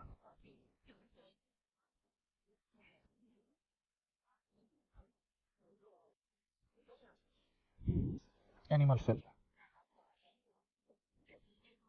एनिमल सेल, एनिमल सेल में आपने देखा होगा बाहर की तरफ जो लेयर पाई जाएगी उसको क्या कहेंगे, सेल मेम्ब्रेन। हाँ, सेल मेम्ब्रेन पाई गई, या उसको क्या कहेंगे, झिल्ली कहेंगे। अंदर की तरफ क्या पाया जाएगा, न्यूक्लियस पाया जाएगा। इसमें जो वैक्यूल होंगे, जो वो छोटे होंगे, वैक्यूल्स जो होते हैं वो छोटे होते हैं एनिमल सेल में। और क्या होगा इसमें, सेल वॉल एब्सेंट होगी। तो आउटर मोस्ट लेयर क्या होती है, स्टेटमेंट में दे देगा कि जो एनिमल सेल है उसकी आउटर मोस्ट लेयर जो है क्या है, सेल मेम्ब्रेन है। तो क्या होगा, हो जाएगा स्टेटमेंट सही हो जाएगा। लेकिन यही प्लांट के केस में दे दे तो गलत हो जाएगा, ठीक है। हाँ, वहां सेल वॉल होगी। उसके बाद क्या होगा, ये किसकी बनी है, प्रोटीन एंड लिपिड। लिपिड किस फॉर्म में है, फास्फोलिपिड के फॉर्म में है। तो ये सारी चीजें ऐसे ही होंगी। इसमें एक पाया जाएगा लाइसोसोम, एक पाया जाएगा लाइसोसोम, लाइसोसोम, इसको कुछ कहा जाता है सुसाइड बैग। क्यों कहा जाता है सुसाइड बैग, इसको सुसाइड बैग या आत्महत्या की थैली कहा जाता है, ठीक है। इसके पास क्या होता है, हाइड्रोलिटिक एंजाइम होते हैं। इसके पास कुछ हाइड्रोलिटिक एंजाइम होते हैं जो क्या करते हैं, हाइड्रोलाइज कर देते हैं, मतलब उसको डाइजेस्ट कर देते हैं। अब डाइजेस्ट हाइड्रोलिटिक एंजाइम होगा तो किसको डाइजेस्ट कर सकता है, प्रोटीन को डाइजेस्ट कर सकता है, कार्बोहाइड्रेट को कर सकता है, फैट को कर सकता है, न्यूक्लिक एसिड को कर सकता है। तो सबके लिए क्या होता है, इसके पास एंजाइम होते हैं। तो ये क्या करता है, कभी मान लो कोई अटैक हुआ इसकी बॉडी पे, या हमारी बॉडी पे कोई अटैक हुआ, अगर मान लो वो बैक्टीरिया है, बैक्टीरिया होगा तो किसका बना होगा, प्रोटीन का बना होगा, कार्बोहाइड्रेट का बना होगा, फैट का बना होगा, न्यूक्लियर मटेरियल होगा उसके पास, ठीक है, इन्हीं सब चीजों का बना होगा ना। तो इसके पास क्या होगा, ये लाइसोसोम के पास हाइड्रोलिटिक एंजाइम होते हैं। और जैसे ही ये बैक्टीरिया क्या करता है, अंदर जाएगा, ये क्या करेगा, इसके साथ कंबाइन कर जाएगा। ये जो बैक्टीरिया आया इसके साथ कंबाइन हो जाएगा, और कंबाइन हो जाएगा तो क्या बन जाएगा, इसको कहा जाता है सेकेंडरी लाइसोसोम। और इसके पास हाइड्रोलिटिक एंजाइम होते हैं, वो क्या करता है, इसको गला देगा, इसको हाइड्रोलाइज कर देगा, ठीक है। तो एक तरह से डिफेंस सिस्टम है, डिफेंस मैकेनिज्म है ये लाइसोसोम। तो लाइसोसोम को क्या कहा जाएगा, सुसाइडल बैग या आत्महत्या की थैली। अभी तक क्या है, बाहर से जो आ रहा है उसको हाइड्रोलाइज कर रहा है, आत्महत्या की थैली क्यों कहा जाता है, बिल्कुल। कभी कभी पता लगा यहाँ क्या है, यहाँ हमारे पास बहुत सारे माइटोकॉन्ड्रिया है, माइटोकॉन्ड्रिया को खा गया, उसको डाइजेस्ट कर गया। इसके पास तो सब मटेरियल किसी को डाइजेस्ट कर सकता है, इसको कर गया। कभी कोई दिक्कत हुई कोशिका में, कभी कभी क्या होता है, कोई दिक्कत हो जाती है, मान लो माइटोकॉन्ड्रिया फंक्शन नहीं कर पा रहा है, तो उसको डाइजेस्ट कर जाए तो ठीक है। लेकिन कभी कभी क्या करता है, पूरे सेल को ही डाइजेस्ट कर जाता है। तो इसीलिए इसको क्या कहा जाता है, सुसाइडल बैग या आत्महत्या की थैली कहा जाता है, ठीक है। तो इसमें लाइसोसोम पाया जाएगा, एक अलग हो गया, ठीक है। सेल मेम्ब्रेन एब्सेंट है, cell membrane sorry cell wall क्या है, एब्सेंट है, और इसमें लाइसोसोम पाया जा रहा है। और क्या अंतर होगा, कोई अंतर होगा, वैक्यूल हमने क्या बताया, वैक्यूल क्या है, छोटा है। क्लोरोप्लास्ट क्या है, पाया जा रहा है कि नहीं, नहीं, क्लोरोप्लास्ट एब्सेंट है इसमें। तो यही सब क्या करेंगे, मजाक के रूप में क्वेश्चन पूछ लेंगे, ठीक है। तो यही एनिमल सेल में बहुत ज्यादा अंतर नहीं होता, सेल ऑर्गेनल्स लगभग वही होते हैं। लाइसोसोम पाया जाएगा, ये थोड़ा सा अलग है, ठीक है। और एक दो छोटे छोटे अंतर होते हैं, वो नहीं पूछे जाएंगे। जैसे पूछा जाएगा कि न्यूक्लियर पोर को क्या कहा जाता है, वहां कहा जाता है प्लाज्मोडेस्मेटा, यहाँ डेस्मोसोम कहा जाएगा, तो वो सब नहीं पूछेगा, उतना नहीं याद रखना है, ठीक है। इतना क्लियर हुआ कि नहीं थोड़ा बहुत, ठीक है।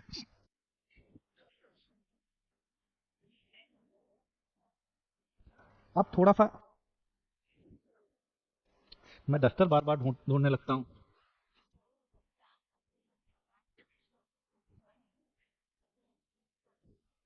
अभी मैं इस पे वीडियो बना रहा था, मुझे बहुत दिक्कत हो रही थी।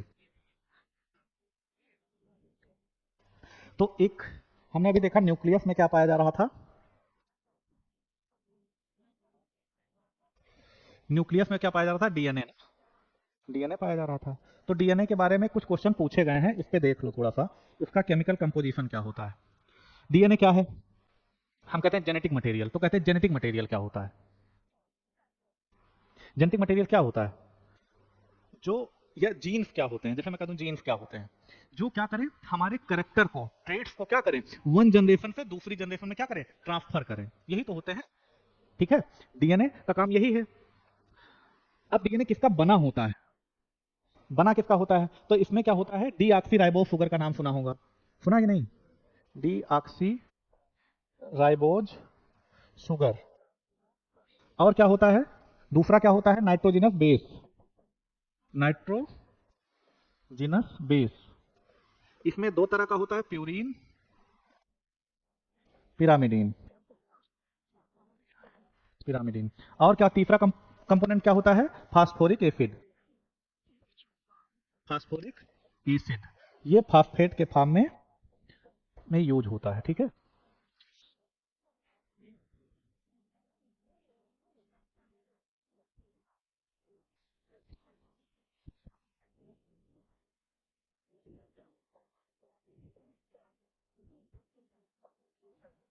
फास्फेट के फॉर्म में यूज होता है आ, ये पिरामिडीन, प्यूरीन पिरामिडीन। इसमें होता है एडनीन,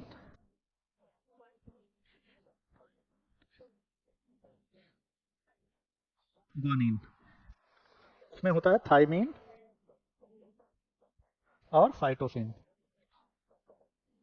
तब पीसीएस में एक बार पूछा गया था कि डीएनए और आरएनए, आरएनए क्या होता है, आरएनए में कुछ अंतर नहीं है, इसमें जैसे डीऑक्सी राइबोज शुगर है, वो राइबोज शुगर होता है, ठीक है, इसमें ज्यादा अंतर नहीं होता, और सारे कंपाउंड यही होंगे। अंतर एक और होता है, राइट, थाइमिन के स्थान पे वहां क्या पाया जाता है, ये क्वेश्चन पूछा गया और पूछा जा सकता है, यूरेसिल पाया जाता है। क्या पाया जाएगा, यूरेसिल पाया जाएगा, थाइमिन के यूरेसिल, ठीक है, दिख रहा कि नहीं वहां पे, ऐसे यूरेसिल लिखा है,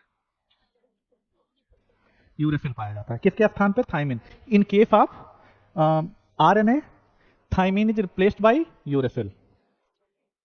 ये क्वेश्चन पूछा गया है। अब थोड़ा सा डीएनए कैसे काम करता है वो देख लीजिए। ये बताओ दिक्कत तो नहीं हो रही, nitrogenous base, deoxyribose sugar, phosphoric acid, Hindi में लिखने में दिक्कत तो नहीं हो रही, पूछ लेना कोई दिक्कत होगी अगर, ठीक है। ये प्यूरीन है, पिरामिडीन है, एडेनिन, ग्वानिन, थाइमिन, साइटोसिन। और थाइमिन की जगह पे क्या पाया जाता है, यूरेसिल।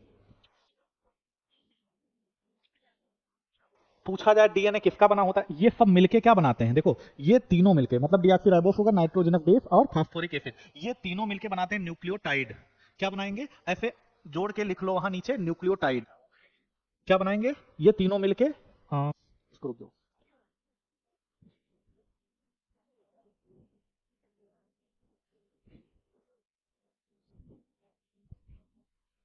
ये तीनों मिलके क्या बनाएंगे,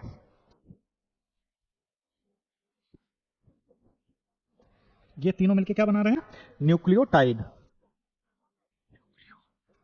न्यूक्लियोटाइड। अब देखो पूछा गया है, पूछा जाता है कि डीएनए क्या है, तो ऑप्शन रहेगा न्यूक्लियोटाइड, तो क्या कहोगे, सही मार देना तुरंत।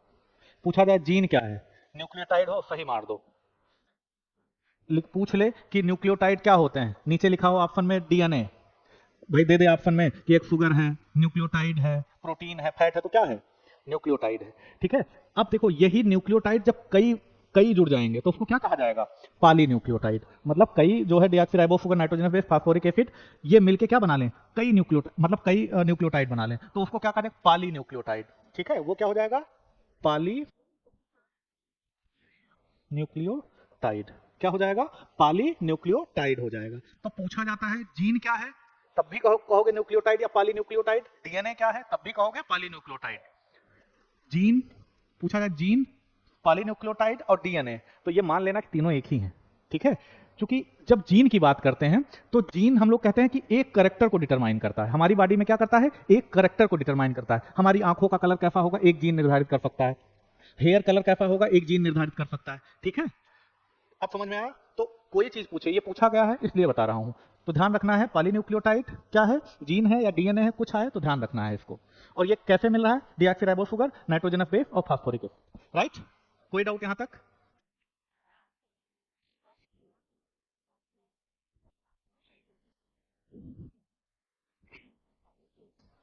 अब देखिए कैसे काम करता है डीएनए जो है, कैसे फंक्शन परफॉर्म करता है।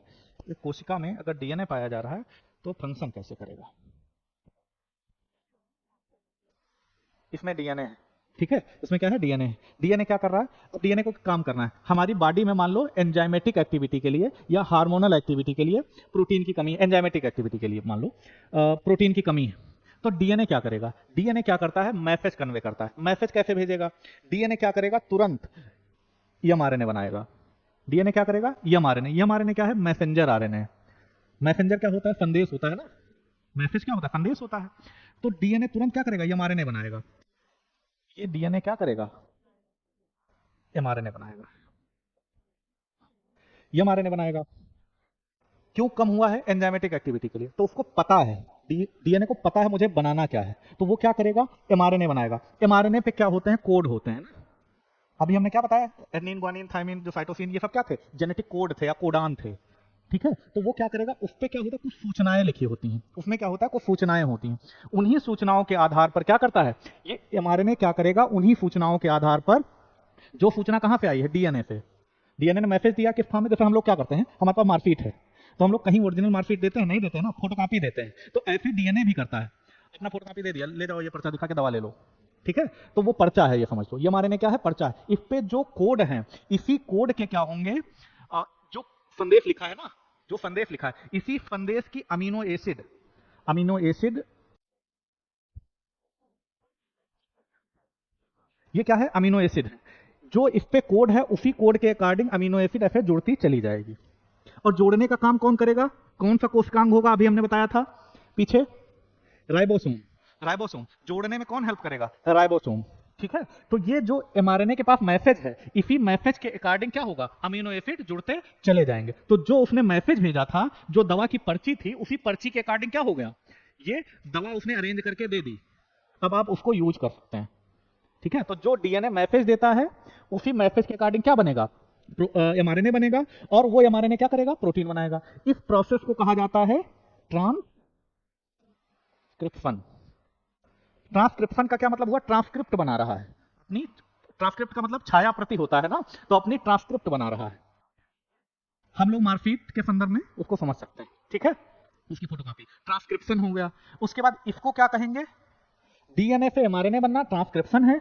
और ये लैंग्वेज देखो, ये दोनों क्या है? डीएनए एमआरएनए क्या है? न्यूक्लिक एसिड के अंतर्गत पूछा जाए कौन सा न्यूक्लिक एसिड है, तो डीएनए भी है, एमआरएनए भी है। ठीक है, इस पे भी जेनेटिक सूचनाएं होती है ना। तो the language of nucleic acid convert into language of protein, तो इसको क्या कहेंगे? ट्रांसलेशन कहेंगे। ट्रांसलेशन कहेंगे। उसी अकॉर्डिंग क्या होगा? अमीनो एसिड जुड़ती चली जाएगी और हमारी बॉडी के सारे फंक्शन परफॉर्म होंगे इस तरह से। राइट, कोई दिक्कत?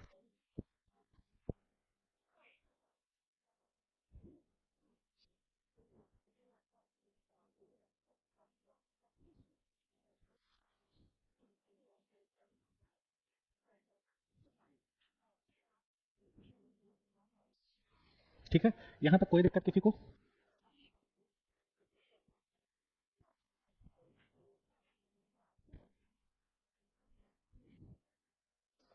देखिए कुछ ऐसे भी टॉपिक हैं आपके जो मतलब कनेक्ट हैं, जो कुछ छोटे छोटे टॉपिक हैं। तो हम कुछ क्या करेंगे, छोटे टॉपिक पे डिस्कस करते चलेंगे। अब ये क्या है, ये एक सब्जेक्ट की तरह है ना, बड़ा टॉपिक से जुड़ा हुआ है। कुछ छोटे टॉपिक पे हम लोग बात करेंगे, ठीक है, 2-3 छोटे टॉपिक और कुछ बड़े टॉपिक, तो पूरा हो जाएगा लगभग।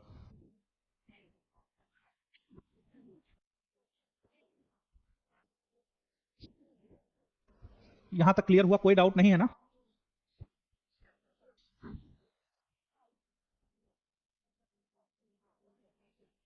अब हम लोग बात करते हैं लाइकेन पे। लाइकेन सुना है नाम? क्या होते हैं? हाँ, एसोसिएशन, राइट। लाइकेन क्या होते हैं?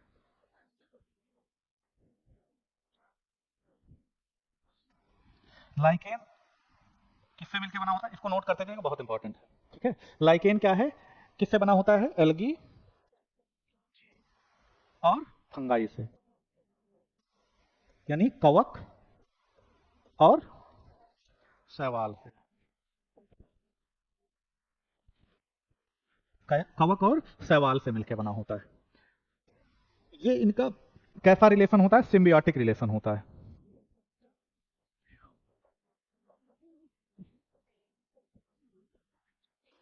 सिम्बियोटिक रिलेशन का क्या मतलब हुआ? सिम्बियोटिक, सिम्बियोटिक रिलेशन का सहजीवी संबंध, सहजीवी संबंध, इसका मतलब यह हुआ, सहजीवी का क्या मतलब, साथ साथ रह रहा है।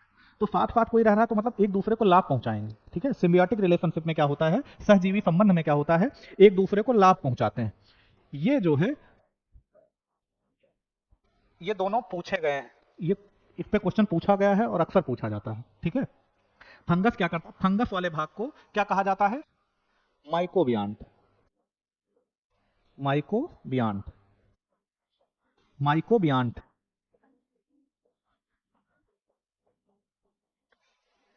इसको क्या कहा जाता है? माइकोबियांट। इस वाले भाग को क्या कहा जाता है? क्या? थाइकोबियांट, राइट, थाइकोबियांट। माइकोबियांट का क्या मतलब हुआ? माइकोबियांट एक्चुअली फंगस के अध्ययन को क्या कहा जाता है? माइकोलॉजी, ठीक है। उसी आधार पे फंगाई, जो लाइकेन का फंगाई वाला पार्ट है उसको क्या कहा जा रहा है? माइकोबियांट। इसको क्या कहा जा रहा है? फाइकोबियांट, ठीक है। ये दोनों, इसका नेचर क्या है, जो फंगस होता है ये कैसे नेचर का है? ये सेप्रोफिटिक है। कैसा है? सेप्रोफिटिक। सेप्रोफिटिक का क्या मतलब होता है? मृतोपजीवी। मृतोपजीवी का मतलब जो मृत फड़े गले पदार्थों से अपना भोजन प्राप्त करे। मृत फड़े गले पदार्थों से जो अपना भोजन प्राप्त करे उसको क्या कहा जाएगा? सेप्रोफिटिक या मृतोपजीवी। तो फंगस क्या है? मृतोपजीवी है, ठीक है, नोट करते चलना, पूछा गया है। ये क्या है? सेप्रोफिटिक, सेप्रोफिटिक या मृतोपजीवी।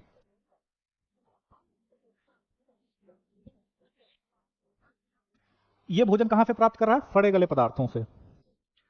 और ये कैसे प्राप्त करेगा भोजन? ये कैसा है? अभी हमने बताया था, कैसा है? ऑटोट्रॉफिक है ना। इसके पास क्या पाया जा रहा है? क्लोरोफिल पाया जा रहा है, क्लोरोप्लास्ट पाया जा रहा है। तो ये क्या करेगा? फोटोसिंथेसिस करेगा।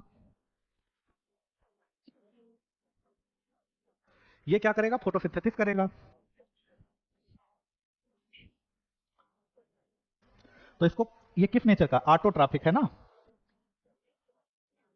ऑटोट्रॉफिक को क्या कहेंगे?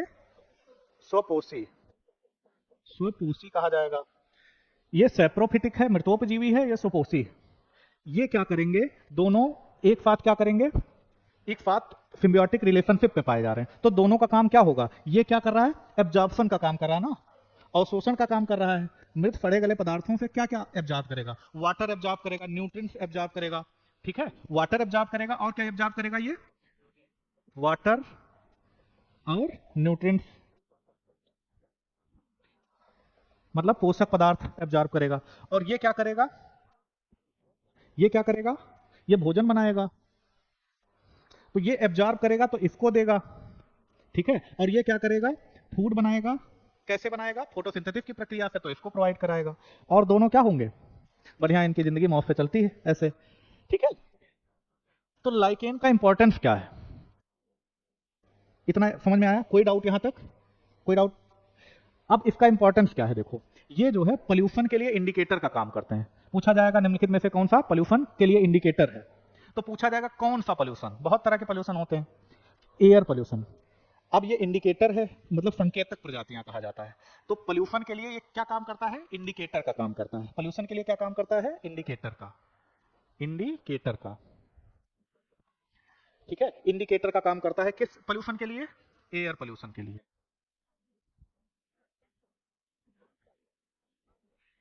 देखो कोई अगर प्रजाति है इंडिकेटर के रूप में काम कर रही है तो उसमें क्या क्या दिक्कतें होंगी, मतलब इंडिकेट कर रहा है तो इसका मतलब है कि उसकी बॉडी में कोई चेंज आएगा ना। तो मेनली इंडिकेटर स्पीशीज की जो पूरी फिजियोलॉजी है वो प्रभावित होने लगती है और नकारात्मक प्रभाव पड़ता है, मतलब इनका विकास जो है बाधित हो जाता है। इनका विकास क्या हो जाएगा? बाधित हो जाएगा। तो इंडिकेटर स्पीशीज है किसके लिए? एयर पोल्यूशन के लिए। इसमें इसका विकास क्या हो जाएगा? बाधित हो जाएगा। एयर पोल्यूशन में कौन सा पोल्यूशन? राइट, यहाँ क्या होगा? सल्फर का ऑक्साइड, ठीक है।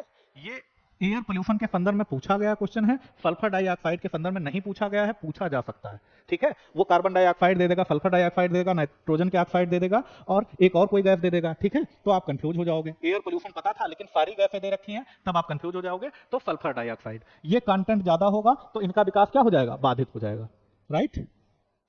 और इनका काम क्या है? ये वेजिटेशन, किसी एरिया में वेजिटेशन को शुरू करने के लिए जिम्मेदार होते हैं।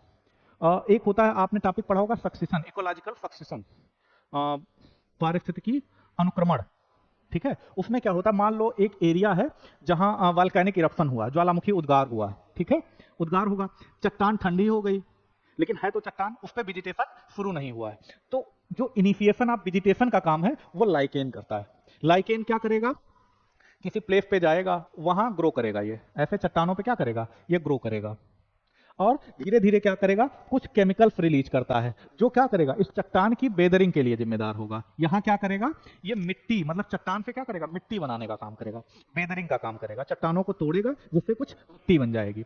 इसके बाद क्या होगा? जब मिट्टी बन गई तो इसको रिप्लेस करने के लिए कुछ छोटी छोटी प्रजातियां आ गई, मान लो इनको रिप्लेस कर दिया इसने। फिर क्या होगा? कुछ बड़ी प्रजातियां आ गई और फिर क्या हो गया? अंतिम में बहुत बड़े बड़े फॉरेस्ट आ गए। बहुत बड़े बड़े क्या आ गए? फॉरेस्ट आ गए। तो वो मिट्टी बनाने का काम, जो वेजिटेशन को स्टार्ट करने का काम किया, वो लाइकेन ने किया। इसलिए इनको पाइनियर स्पीशीज कहा जाता है, प्राथमिक प्रजातियां कहा जाता है, राइट।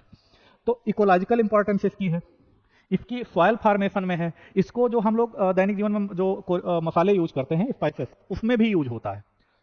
हाँ, मसालों में भी इसका यूज होता है। और कई सारे लाइकेन्स ऐसे होते हैं जिनको फूड और फूडर के रूप में यूज किया जाता है, मतलब चारे के रूप में यूज किया जाता है, चारा और फूड के रूप में यूज किया जाता है। नहीं नहीं नहीं नहीं नहीं नहीं, एनिमल प्लांट के बीच की नहीं बोली जाती है। इसमें तो दोनों एनिमल नहीं है, इसमें तो दोनों एनिमल नहीं है, ठीक है। कौन सा? देखो इसमें लाइकेन कोई स्पीसीज इन दोनों के मिलने से बनी है ना। देखो इसमें फंगस का पार्ट है और एल्गी का पार्ट है। ये क्या कर रहा है? सेप्रोफिटिक नेचर का है। आप लोग मशरूम खाते हो, मशरूम कैसा है? सेप्रोफिटिक है, मृतोपजीवी है। कुकुरमुत्ता आप लोगों ने देखा होगा, वो कैसा है? इसी प्रजाति का है, ठीक है। बहुत सारी प्रजातियां इसकी हैं फंगस की। तो फंगस की प्रजातियां क्या करती है? एब्जॉर्प्शन का काम करती हैं। और एब्जॉर्प्शन, एब्जॉर्ब करके किसको प्रोवाइड कराएंगे? इसको प्रोवाइड कराएंगे, और ये फूड बनाएगा, इनको प्रोवाइड कराएगा, राइट। तभी तो सिम्बियोटिक रिलेशनशिप हुआ। तो ये कड़ी नहीं है, ठीक है, प्लांट और एनिमल के बीच की कड़ी नहीं है, राइट। कोई डाउट यहां तक? तो इसमें मसालों के रूप में यूज किया जाता है इसका। खाया है किसी ने इसको? चेक किया है? हाँ हाँ, राइट। वो जो है वो फंगस होता है, यही सॉरी लाइकेन होता है। और कहाँ यूज होता है इसका? इनिशिएशन, आप देखो काम एक एक नोट करते चलो। ऐसे क्या हुआ? वेजिटेशन के शुरू करने में या प्रजातियों के इकोसिस्टम के शुरुआत में, शुरू करने में, किसी बैल्ड एरिया पे या नग्न भूमि पर जो वेजिटेशन है उनको शुरू करने में। हाँ, और क्या है दूसरा?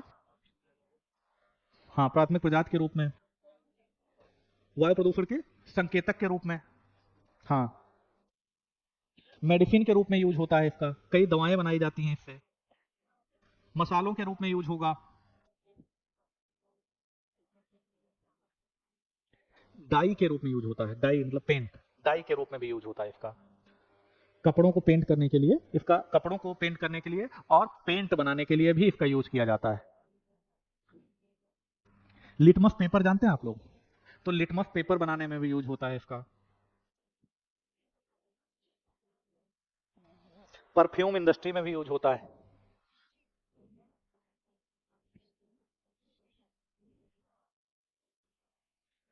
लिटमस पेपर, हाँ, परफ्यूम बनाने में, सुगंध निर्माण में। लिटमस पेपर बनाने में, लिटमस पेपर क्या करता है? लिटमस पेपर एसिड बेस को चेक करने के लिए होता ना। हाँ, एसिड बेस का पता करते हैं ना। जैसे हाँ, एसिड क्या करता है? पक्का? ब्लू, देखो ब्लू,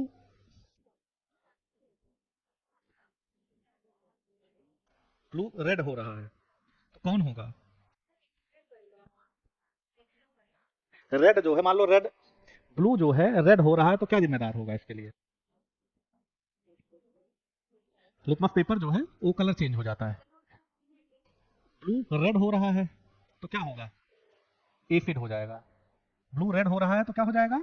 एसिड हो जाएगा। अब दूसरा रेड ब्लू हो जाएगा तो क्या हो जाएगा? बेस हो जाएगा। ये याद रखना है, पूछा जाता है। ब्लू ऐसे नोट कर लो, छोटा सा पूछा जाता है, ब्लू रेड हो रहा है तो एसिड, ठीक है, और रेड ब्लू हो रहा है तो बेस, मतलब अम्ल और क्षार।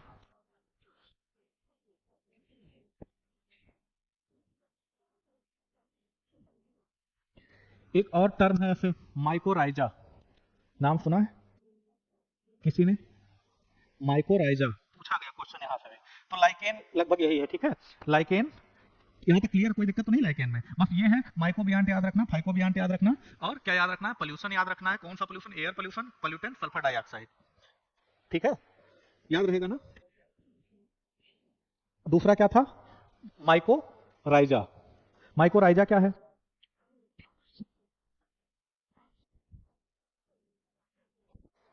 यहाँ पे क्वेश्चन बहुत पूछा जाता है लाइकेन से।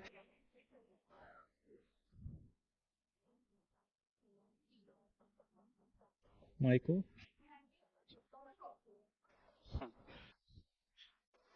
देखो लाइकेन दो चीजों से बना है, किससे किससे? हाँ, तो फंगस और दोनों, तब दोनों प्रॉपर्टी उसमें दिख रही ना। कौन सी? सेप्रोफिटिक भी दिख रही, ऑटोट्रॉपिक भी दिख रही है। हाँ बिल्कुल, ठीक है, तो दोनों परफॉर्म होगा। माइकोराइजा क्या है? इसको हिंदी में कहा जाता है कवक मूल। कवक मूल, अब समझ में आया? कवक का क्या मतलब हुआ? फंगस ना, फंगस हो गया। मूल का मतलब क्या हुआ? रूट। रूट किसका? हायर, हायर प्लांट का, हायर प्लांट। तो हम क्या कहेंगे? माइकोराइजा क्या है? Symbiotic association, association between fungus and root of higher plant. Mycorrhiza क्या है? Symbiotic association between fungus and root of higher plant.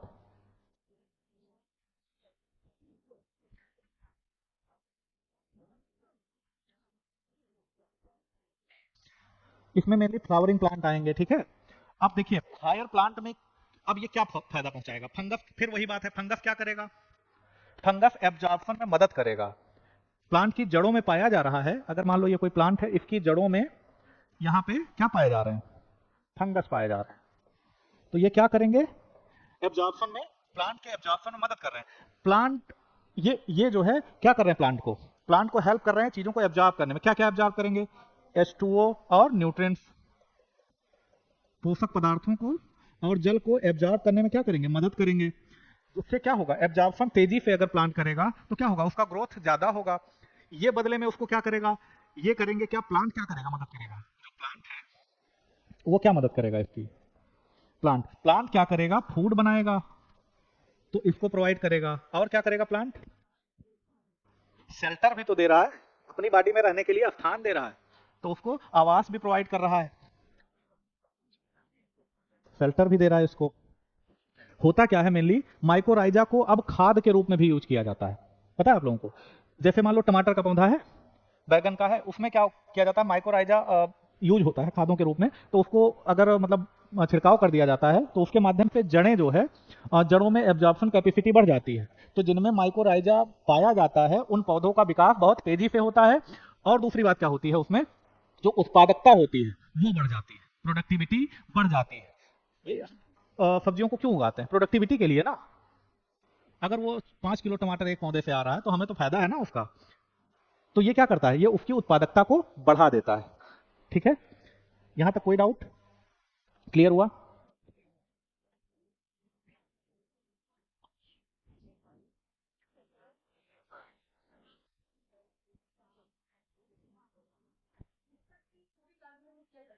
देखो हायर प्लांट का मतलब सिर्फ छोटे प्लांट नहीं, हायर प्लांट का मतलब उच्च श्रेणी के पौधे, जो जो हायरार्की है। जैसे आप लोगों ने पढ़ा होगा एल्गी, ब्रायोफाइट, जिम्नोस्पर्म, टेरिडोफाइट, ठीक है। तो जो एंजियोस्पर्म के प्लांट आते हैं वो इन सब के अंतर्गत आते हैं, राइट। तो उसमें छोटे बड़े से मतलब नहीं है। हायर प्लांट मतलब जिसमें सारी प्रक्रियाएं जो है सुचारू रूप से हों, जो फ्लावरिंग प्लांट हों, ठीक है।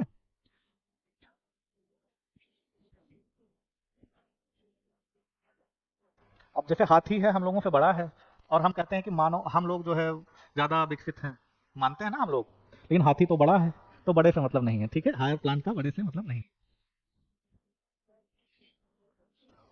ठीक है। समझ में आ रहा है? कोई डाउट यहाँ तक? क्वेश्चन आएगा कर लोगे ना? ठीक है।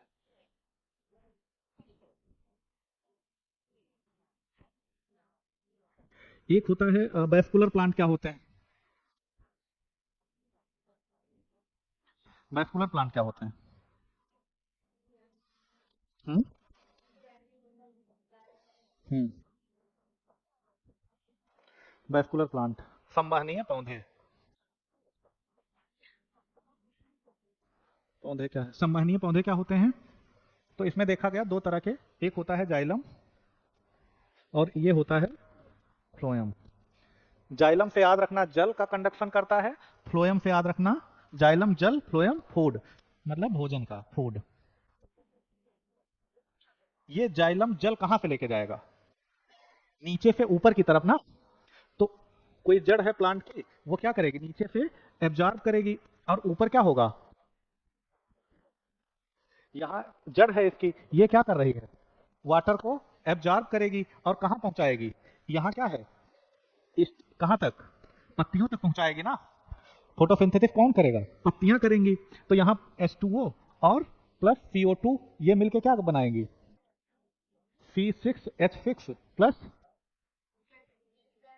हाँ, H12O6, ठीक है। ये क्या है? ग्लूकोज या क्या स्टार्च बनाएगी। ये फूड कहाँ बन रहा है? फूड लीव्स में बना। वाटर नीचे से गया, कौन ले गया? जाइलम ले गया। और फूड क्या होगा? ये फूड बनेगा पत्तियों में। फूड किसको चाहिए? जड़ों को भी तो फूड चाहिए, रिस्पिरेशन के लिए फूड जड़ों को भी तो चाहिए। तो फूड कौन लेके आएगा? तो फ्लोएम क्या करेगा? फूड जड़ों तक पहुंचाएगा। एक बार क्वेश्चन आया था कि अगर क्या किया जाए, देखो जो जाइलम होता है अंदर की तरफ पाया जाएगा, फ्लोएम बाहर की तरफ पाया जाएगा। तो जो जाइलम है, फ्लोएम जो है जो बाहर की तरफ पाया जा रहा है, बताया उसमें लिखा था कि प्लांट की आउटर मोस्ट कवरिंग को क्या किया गया? रिमूव कर दिया गया। मतलब ऐसे, ऐसे ये प्लांट है, सपोज करो, सॉरी, ऐसे इसकी आउटर मोस्ट कवरिंग को बाहर से क्या किया गया? रिमूव कर दिया गया। तो क्या प्रभाव पड़ेगा? प्लांट सूख जाएगा। क्यों? क्योंकि जड़ों को क्या हो रहा है? भोजन नहीं मिल पा रहा है, ठीक है। इस तरह का क्वेश्चन पूछा गया है। जड़ों को क्या है? भोजन नहीं मिल पा रहा है। क्लियर हुआ? तो वेस्कुलर प्लांट में इसमें बहुत तरह का है, इसमें जाइलम में 4 तरह का है, इसमें 5 तरह का, 4 तरह का है। तो वो सब नहीं जानना है, बेसिक कॉन्सेप्ट समझते चलना है, ठीक है। यहां तक कोई डाउट किसी को? तो संवहनीय पौधे क्या होते हैं, कौन होते हैं? जिसमें जाइलम और फ्लोएम पाया जाए। ट्रांसपोर्टेशन समझ में आया इसका?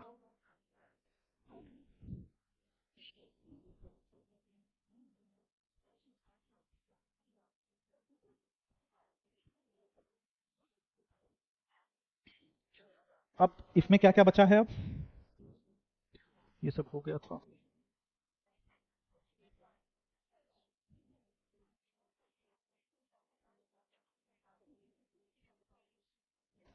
अब एक अभी हमने बताया था न्यूट्रिशन। न्यूट्रिशन बताया था ना, कितने तरह के होते हैं? पोषण कितने तरह का होता है? न्यूट्रिशन। ऑटोट्रॉपिक बताया था मैंने, और हेटेरोट्रॉपिक बताया था। ऑटोट्रॉपिक न्यूट्रिशन क्या है? न्यूट्रिशन क्या है? पोषण। पोषण। पोषण क्या? पोषण क्या है? देखो, कोई जीव इन्वायरमेंट से, जो सराउंडिंग है, जो उसका परिवेश है या इन्वायरमेंट है, उसमें किस प्रकार से अपना भोजन प्राप्त कर रहा है, ठीक है। तो उसको क्या कहा जाता है? पोषण कहा जाता है। तो उसके मोड होते हैं। मोड कौन कौन सा है? अभी हमने बताया था ऑटोट्रॉपिक मोड होता है। ऑटोट्रॉपिक में कौन आएगा? ऑटोट्रॉपिक होता है। ऑटोट्रॉपिक में कौन आएगा? ग्रीन प्लांट आएंगे। ये क्या करेंगे? फोटोसिंथेसिस की प्रक्रिया से अपना भोजन बनाएंगे। दूसरा क्या है? हेटेरोट्रॉपिक है। हेटेरोट्रॉपिक में क्या था, अभी मैंने बताया था, हेटेरोट्रॉपिक में क्या होता है, जो प्रत्यक्ष या अप्रत्यक्ष रूप से ऑटोट्रॉप पर निर्भर होते हैं। हम लोग किस पे निर्भर हैं, कहीं ना कहीं ऑटोट्रॉप में है। आप अपने एनालाइज करिए कि क्या क्या ऐसा है जो हम लोग क्या करते हैं, मतलब निर्भरता हमारी इस पे कितने किस पर है, तो कहीं ना कहीं इन्हीं पर है, प्रत्यक्ष या अप्रत्यक्ष रूप से इन्हीं पे निर्भर है। कोई कहेगा मैं मांसाहारी हूं, तो वो मांसाहारी हो अगर, तो जो मांस खा रहा, मान लो कोई बकरा खाता हो, ठीक है ना, मैं वही खाता हूँ और कुछ नहीं खाता, तो बकरी क्या खाती है, तो अप्रत्यक्ष रूप से उसका जीवन घास पे निर्भर है ना, तो हम अप्रत्यक्ष रूप से उससे प्रभावित हुए कि नहीं हुए, तो कहीं ना कहीं किसका प्रभाव होगा, इसी का, राइट। तो हेटेरोट्रॉप, फिर हमने क्या बताया, सेप्रोफाइट। सेप्रोफाइट में क्या है, सेप्रोफाइट या मृतोपजीवी, जिसमें कवक आएगा या फंगस आएगा, वो अपना भोजन कैसे प्राप्त करेगा, डेड डिकेइंग ऑर्गेनिक मैटर से, मृत सड़े गले पदार्थों से प्राप्त करेगा, मृत सड़े गले पदार्थों से अपना भोजन प्राप्त करेगा। अच्छा, फंगस यूकैरियोट है या प्रोकैरियोट है, किसमें, बिल्कुल यूकैरियोट। हमने क्या बताया, बैक्टीरिया, ब्लू ग्रीन एल्गी के अलावा सब क्या है, यूकैरियोटिक है। फोटोसिंथेटिक पिगमेंट इसमें पाया जाएगा कि नहीं पाया जाएगा, फंगस में नहीं पाया जाएगा, इसीलिए तो सेप्रोफिटिक है वो, ठीक है। पैराफिटिक मोड ऑफ न्यूट्रिशन भी है। पैरासाइट, पैरासाइट क्या होते हैं, जो हमारे ऊपर है, ठीक है, जो हमारे ऊपर निर्भर रहते हैं उनको क्या कहा जाएगा, पैरासाइट कहा जाएगा। वो भी एक मोड ऑफ न्यूट्रिशन है, उसमें उनको लाभ हो रहा है और हमें नुकसान हो रहा है। जू पड़ा हो तो दिमाग जो है काम नहीं करता ठीक से, क्या होगा, वो पैराफिटिक मोड ऑफ न्यूट्रिशन है, ठीक है। ऐसे ही मोड ऑफ न्यूट्रिशन होते हैं, इन्वायरमेंट से हम किस प्रकार से अपना भोजन प्राप्त कर रहे हैं उस पर निर्भर करता है न्यूट्रिशन। कितने समय की क्लास होती है आपकी, हाँ, 5:30 तक। अब आप कार्बोहाइड्रेट पढ़ा देते हैं, तब तक पोषण में कार्बोहाइड्रेट पढ़ा देते हैं। कार्बोहाइड्रेट है, प्रोटीन है, फैट है, विटामिन है, मिनरल्स है, ये सब पढ़ने हैं ना, तो कार्बोहाइड्रेट लिखिए।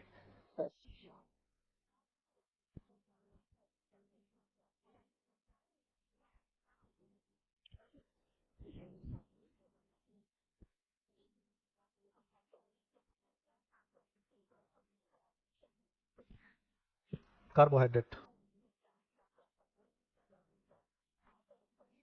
कार्बोहाइड्रेट क्या है, कार्बोहाइड्रेट क्या है, फैट क्या है, प्रोटीन क्या है, तो हम कहेंगे ये ऑर्गेनिक मॉलिक्यूल है। ये क्या है, ऑर्गेनिक यानी कार्बनिक पदार्थ हैं, ठीक है। ये कैसे हैं, ऑर्गेनिक मॉलिक्यूल है। ऑर्गेनिक मॉलिक्यूल हैं तो इनका कुछ केमिकल कंपोजिशन होगा, तो केमिकल कंपोजिशन इसका क्या है, पीसीएस में पिछली बार के पेपर में क्वेश्चन पूछा गया था, कार्बोहाइड्रेट का केमिकल कंपोजिशन क्या होता है।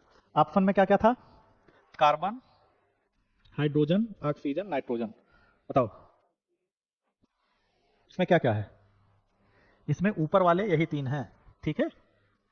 नाइट्रोजन नहीं था, कूट में उसने दिया था, तो किससे मिलके बना होता है, तो कार्बन, हाइड्रोजन और ऑक्सीजन। इसका अनुपात क्या होता है, 1:2:1, ये अनुपात है, ये नहीं पूछा गया है तो पूछा जा सकता है, ठीक है। एक मॉलिक्यूल कार्बोहाइड्रेट के बर्न होने से कितनी ऊर्जा मिलती है, 4.1 किलो कैलोरी ऊर्जा मिलती है, 4.1 किलो कैलोरी ऊर्जा मिलती है। अब देखो तुलना करो, पूछा जाएगा कि ऊर्जा के क्रम में किसको, कार्बोहाइड्रेट, प्रोटीन और फैट को बताओ कि किस क्रम में ऊर्जा मिलती है, तो सबसे ज्यादा ऊर्जा किससे मिलती है, नो, फैट से, इससे जल्दी मिलती है। हाँ, हम लोग क्या करते हैं, ग्लूकोज पीते हैं, क्यों, तुरंत ऊर्जा चाहिए, तुरंत ऊर्जा चाहिए, तो हमें क्या यूज करना चाहिए, कार्बोहाइड्रेट, ठीक है। लेकिन ज्यादा मात्रा में ऊर्जा चाहिए तो फैट से मिलती है, लेकिन फैट का ऑक्सीडेशन कठिन होता है, ठीक है, उसका ऑक्सीडेशन कठिन होता है। प्रोटीन से कितने मिलेगी, उसको नोट कर लो एक ही जगह बॉक्स बना के, कार्बोहाइड्रेट प्रोटीन से 4.2 किलो कैलोरी, कहीं कहीं 4.3 भी लिखा मिल जाएगा, ठीक है। तो ये ध्यान रखना 4.3 ज्यादा अप्रोप्रिएट है, 4.1 किलो कैलोरी, 4.3, और फैट से कितना मिलेगा, 9.1 किलो कैलोरी, 9.1 किलो कैलोरी। ये तीनों नोट कर लो, ऊर्जा का क्रम है ये, कि मतलब सबसे ज्यादा ऊर्जा किससे मिलेगी, सबसे कम किससे मिलेगी और सबसे ज्यादा किससे मिलेगी, तो ये नोट कर लो। ये प्रोटीन से 4.2, कहीं कहीं 4.3 भी मिलता है, ठीक है, किलो कैलोरी, और फैट से 9.1 किलो कैलोरी। तुरंत ऊर्जा चाहिए तो किससे मिलेगी, कार्बोहाइड्रेट से या ग्लूकोज से, प्रोटीन से 4.2 या 4.3, फैट से 9.1 किलो कैलोरी ऊर्जा मिलती है। बॉडी के निर्माण के लिए क्या ज्यादा आवश्यक है? Protein, right. ठीक है, प्रोटीन किसमें ज्यादा पाया जाता है? क्वेश्चन पूछा गया था, उसमें दिया था कि शरीर के विकास के लिए क्या कौन सी चीज ज्यादा आवश्यक है, तो उसमें 4 ऑप्शन थे। उसमें एक ऑप्शन पनीर था, नहीं वो गुड्स थे, मतलब जो हम लोग खाने में यूज करते हैं। एक ऑप्शन पनीर था, और ऑप्शन में सही पनीर था। क्यों? क्योंकि उसमें कंटेंट प्रोटीन का क्या होता है? ज्यादा होता है। और सारे जो थे उसमें कंटेंट क्या होता था? कम होता था।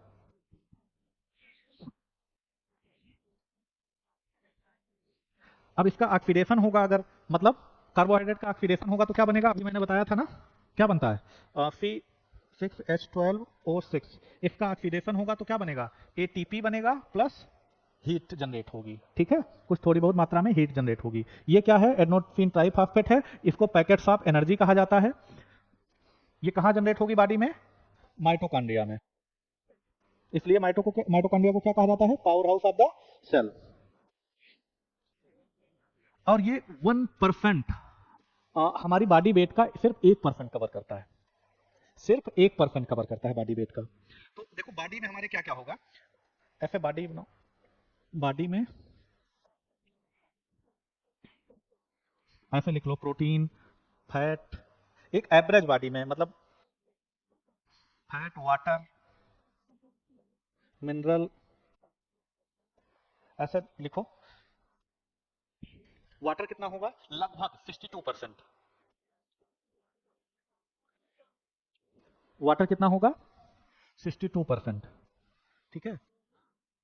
फैट कितना होगा? फैट कितना होगा हमारी बॉडी में? फैट 16% लगभग होगा। ठीक है, फैट 16% होगा, और प्रोटीन भी 16% लगभग है। Water 62%, fat 16%, protein 16%। जो वो फुटबॉल का खिलाड़ी है, क्या नाम है उसका? हाँ, उसके बॉडी में बताया जाता है 11-12% है फैट। ठीक है, नॉर्मल हम लोगों में 20% होगा करीब करीब। लेकिन जो लोग फिट रहते हैं ज्यादा, उनमें क्या होता है? कम होता है। वो लोग हर चीज पे ध्यान देते हैं ना, क्या खाना है क्या नहीं खाना। विराट कोहली में भी बहुत कम है फैट, विराट कोहली की बॉडी में भी कम है फैट। और कार्बोहाइड्रेट कितना है? कार्बोहाइड्रेट कितना होगा? कार्बोहाइड्रेट लेस देन 1% है, मतलब 1% से भी कम है।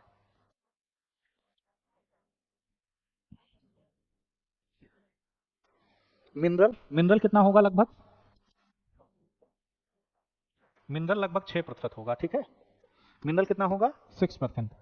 कुछ ट्रेस अमाउंट में विटामिन होगा, ट्रेस अमाउंट, बहुत कम मात्रा में विटामिन होगा। ठीक है, ये जो है बॉडी का केमिकल कंपोजिशन, या फिर जो प्रोटीन, फैट और सारी चीजें जो बॉडी में पाई जाती हैं, उसके आधार पर बताया जा रहा है।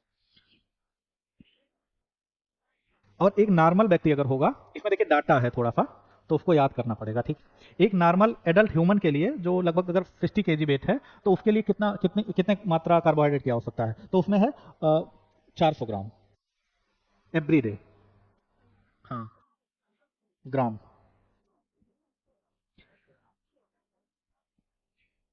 अच्छा, अगर एक्सेस कार्बोहाइड्रेट हो जाता है तो हमारी बॉडी में क्या होता है? एक्सेस कार्बोहाइड्रेट, अगर एक्सेस कार्बोहाइड्रेट हो जाए तो क्या होगा?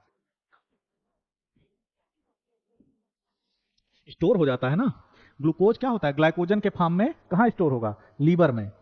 लीवर में जब एक्सेस ग्लूकोज हो जाएगा तो कहाँ स्टोर होगा? क्वेश्चन पूछा गया कहाँ स्टोर होगा, और इस प्रक्रिया के बारे में भी पूछा गया है।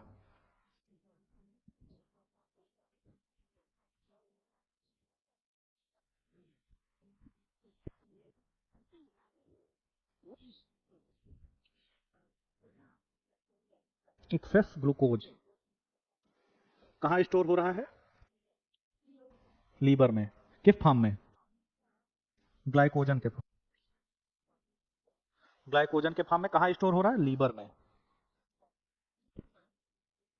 क्रिया को क्या कहेंगे? क्या कहेंगे? ग्लाइकोजेनेसिस। इसको कहेंगे ग्लाइकोजेनेसिस। ग्लाइकोजेनेसिस कहेंगे इसको। किसकी प्रेजेंस में होता है? एक्सेस ग्लूकोज ग्लाइकोजन में किसकी प्रेजेंस में कन्वर्ट होता है? इंसुलिन की। बहुत पूछा गया है। इंसुलिन।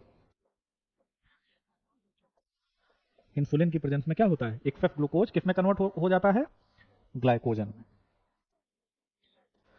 अब कार्बोहाइड्रेट नेचर में जो पाया जाता है, कार्बोहाइड्रेट इन नेचर, प्रकृति में जो कार्बोहाइड्रेट पाया जाता है, तो छोटी सी हेडिंग ऐसे लिख लीजिए, कार्बोहाइड्रेट इन नेचर, प्रकृति में, प्राकृतिक रूप से जो कार्बोहाइड्रेट पाए जाते हैं।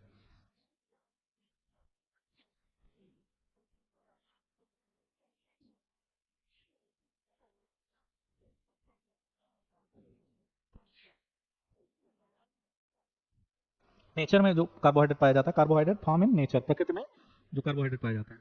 उसमें सेलुलोज, अभी मैंने बताया था सेलुलोज है ना, तो सेलुलोज लिखिए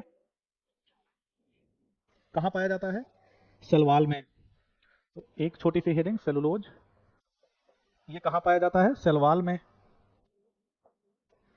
अभी मैंने क्या बताया था कि सर्वाधिक मात्रा में पाया जाने वाला क्या है, कार्बोहाइड्रेट है ना। ये विश्व में सर्वाधिक मात्रा में पाए जाने वाले कार्बोहाइड्रेट का एक रूप क्या है, सेलुलोज है।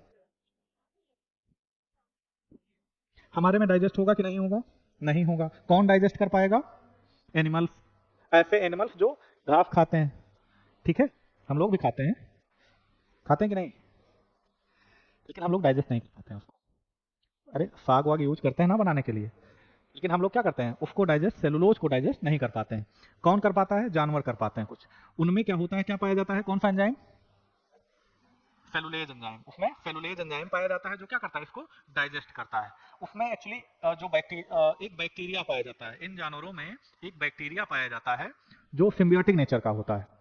वो क्या करता है, वो सेलुलेज का सिक्रेशन करता है, जो सेलुलेज के डाइजेशन में हेल्प करता है, ठीक है। पेपर में मैंने बताया था, पेपर में कितना बताया था मैंने, पेपर में 20 से 25% और कॉटन में 80% के आसपास कार्बोहाइड्रेट पाया जाता है।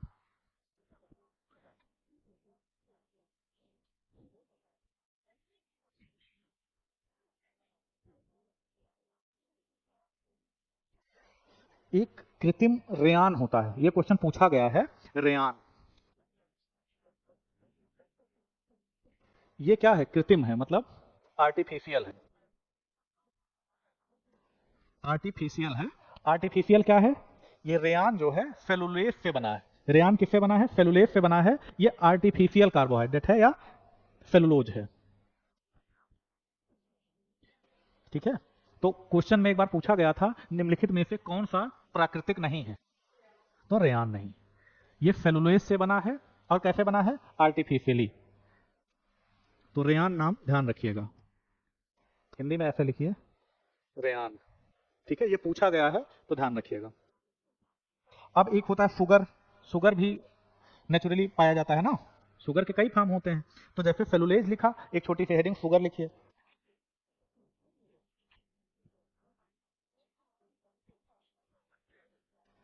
तो देखो सभी प्रकार के शुगर जो होते हैं वो कैसे पाए जाएंगे, सभी प्रकार के किससे पाए जाएंगे,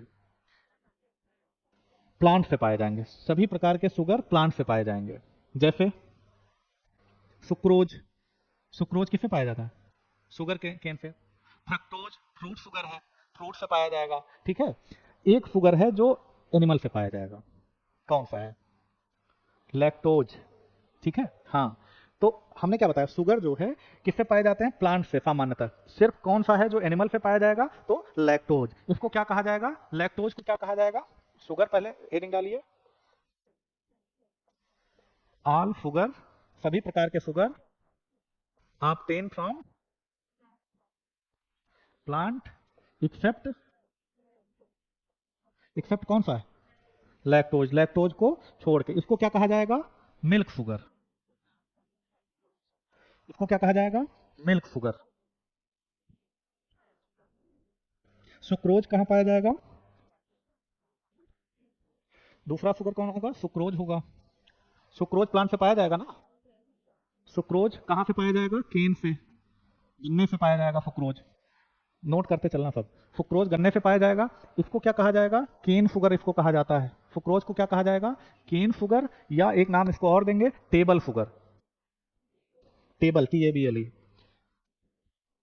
केन शुगर, या इसी को क्या कहा जाता है, टेबल शुगर, टेबल शुगर इसको कहा जाता है, ठीक है।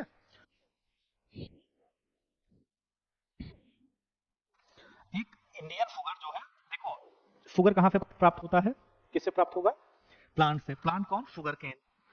हमारे यहाँ क्या है, लगभग जो 1 कुंटल 100 kg अगर हम लोग गन्ने का यूज करते हैं तो लगभग कितना % शुगर आएगा, लगभग 10 से 14 केजी, ठीक है। 1 कुंटल यूज करते हैं तो इतना शुगर उत्पादित होता है। इसमें भी 10 से 14 केजी में हम एवरेज इसका ले लेंगे, कितना आएगा, 12 केजी करीब, ठीक है। तो लगभग 12 किलो चीनी 1 कुंटल 100 किलो गन्ने से पैदा होता है, ठीक है। लेकिन और जो देश हैं जैसे ब्राजील है, वहाँ 15 किलो तक पाया जाता है। कई बार जलवायु भी इसको बहुत निर्धारित करती है। जैसे भारत में साउथ इंडिया में है, साउथ इंडिया में है जो महाराष्ट्र में, यहाँ शुगर कंटेंट क्या होगा, ज्यादा होगा। क्यों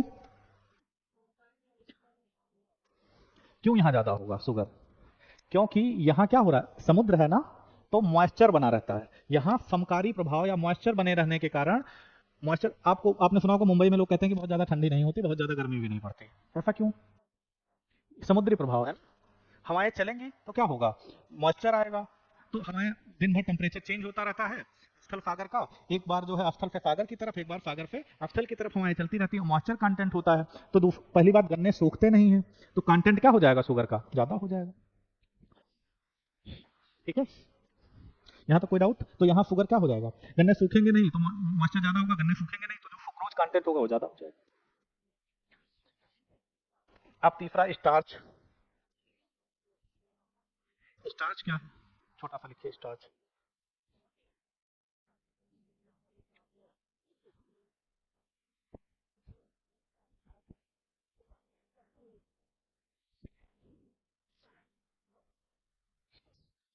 स्टार्च क्या है?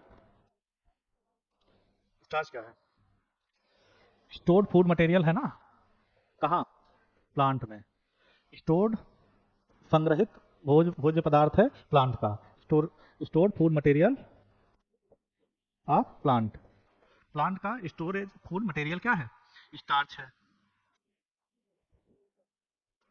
इसका डाइजेशन कहाँ शुरू होता है, हमारी बॉडी में, माउथ में, ठीक है। हमारी बॉडी में इसका डाइजेशन कहाँ शुरू होता है, स्टार्च का डाइजेशन स्टार्ट इन माउथ। कौन सा एंजाइम इसको डाइजेस्ट करता है, ये सब क्वेश्चन पूछे गए हैं, ठीक है। ये जो चीजें हैं सब क्वेश्चन। टाइलिन, टाइलिन, ठीक है। टाइलिन को क्या कहा जाता है, स्लाइबरी एमाइलेज, स्लाइबरी एमाइलेज या टाइलिन हमारे माउथ में स्रावित एक क्या है, एंजाइम है। वो क्या करेगा, इसको डाइजेस्ट करेगा। और डाइजेस्ट क्या पूरा कर देगा, नहीं, स्लाइटली डाइजेस्ट करेगा, ठीक है। स्टार्च को किसमें कन्वर्ट करेगा, ये स्टार्च को ये स्लाइबरी एमाइलेज किसमें कन्वर्ट करेगा, माल्टोज में, माल्टोज में, ठीक है। किसमें कन्वर्ट करेगा, माल्टोज में।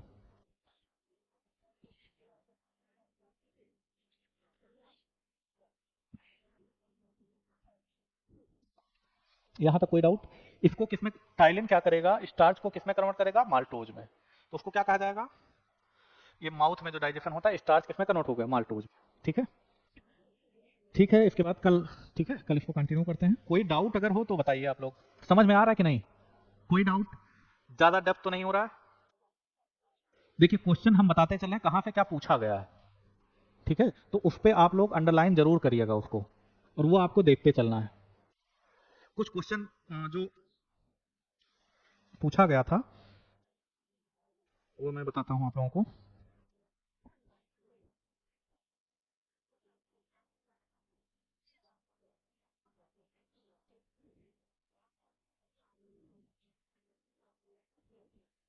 अब पूछा गया प्लांट सेल मतलब पादप कोशिकाएं जंतु कोशिका से किस प्रकार से भिन्न है। सवाल, जंतु कोशिका में निम्न में से क्या अनुपस्थित है? सेलुलोज की कोशिका भित्ति, केंद्रक, माइटोकॉन्ड्रिया, इनमें से कोई नहीं। सेलुलोज की कोशिका भित्ति। ऐसे ऐसे मजाक वाले क्वेश्चन है छोटे छोटे। पावर हाउस किसे कहा जाता है? प्लाज्मा झिल्ली किसकी बनी होती है? अभी मैंने क्या बताया, प्लाज्मा, प्लाज्मा मेम्ब्रेन किसकी बनी होती है? प्रोटीन और लिपिड की। लिपिड किस फॉर्म में होता है? फास्फोलिपिड के फॉर्म में। अब पूछा गया है, आईएफ का क्वेश्चन है, प्रोटीन सिंथेसिस में कौन कौन से कोशिकांग पार्टिसिपेट करते हैं? ऑप्शन सुनिए, lysosome, lysosome, centrosome, endoplasmic reticulum, ribosome, गाल्जी body, mitochondria, lysosome, mitochondria. Protein synthesis में कौन कौन से पार्ट पार्टिसिपेट करते हैं? हमने क्या बताया था, लाइसोसोम तो आत्महत्या की थैली थी ना, हमने क्या बताया था? Protein fight of protein synthesis, ribosome और एंडोप्लाज्मिक रेटिकुलम दोनों पार्टिसिपेट करते हैं ना। जो रफ एंडोप्लाज्मिक रेटिकुलम था वो, और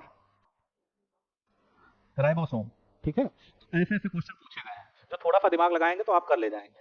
इस पे कुछ क्वेश्चन कल कुछ क्वेश्चन बताएंगे और देन उसको सॉल्व कराएंगे, ठीक है। कम से कम 20-25 क्वेश्चन कल पीपीटी बनवा लेंगे इस पे, तो इस पे रहेगा, पढ़ाने के बाद वो क्वेश्चन सॉल्व कराएंगे, ठीक है। ठीक है, चलिए कल मिलते हैं।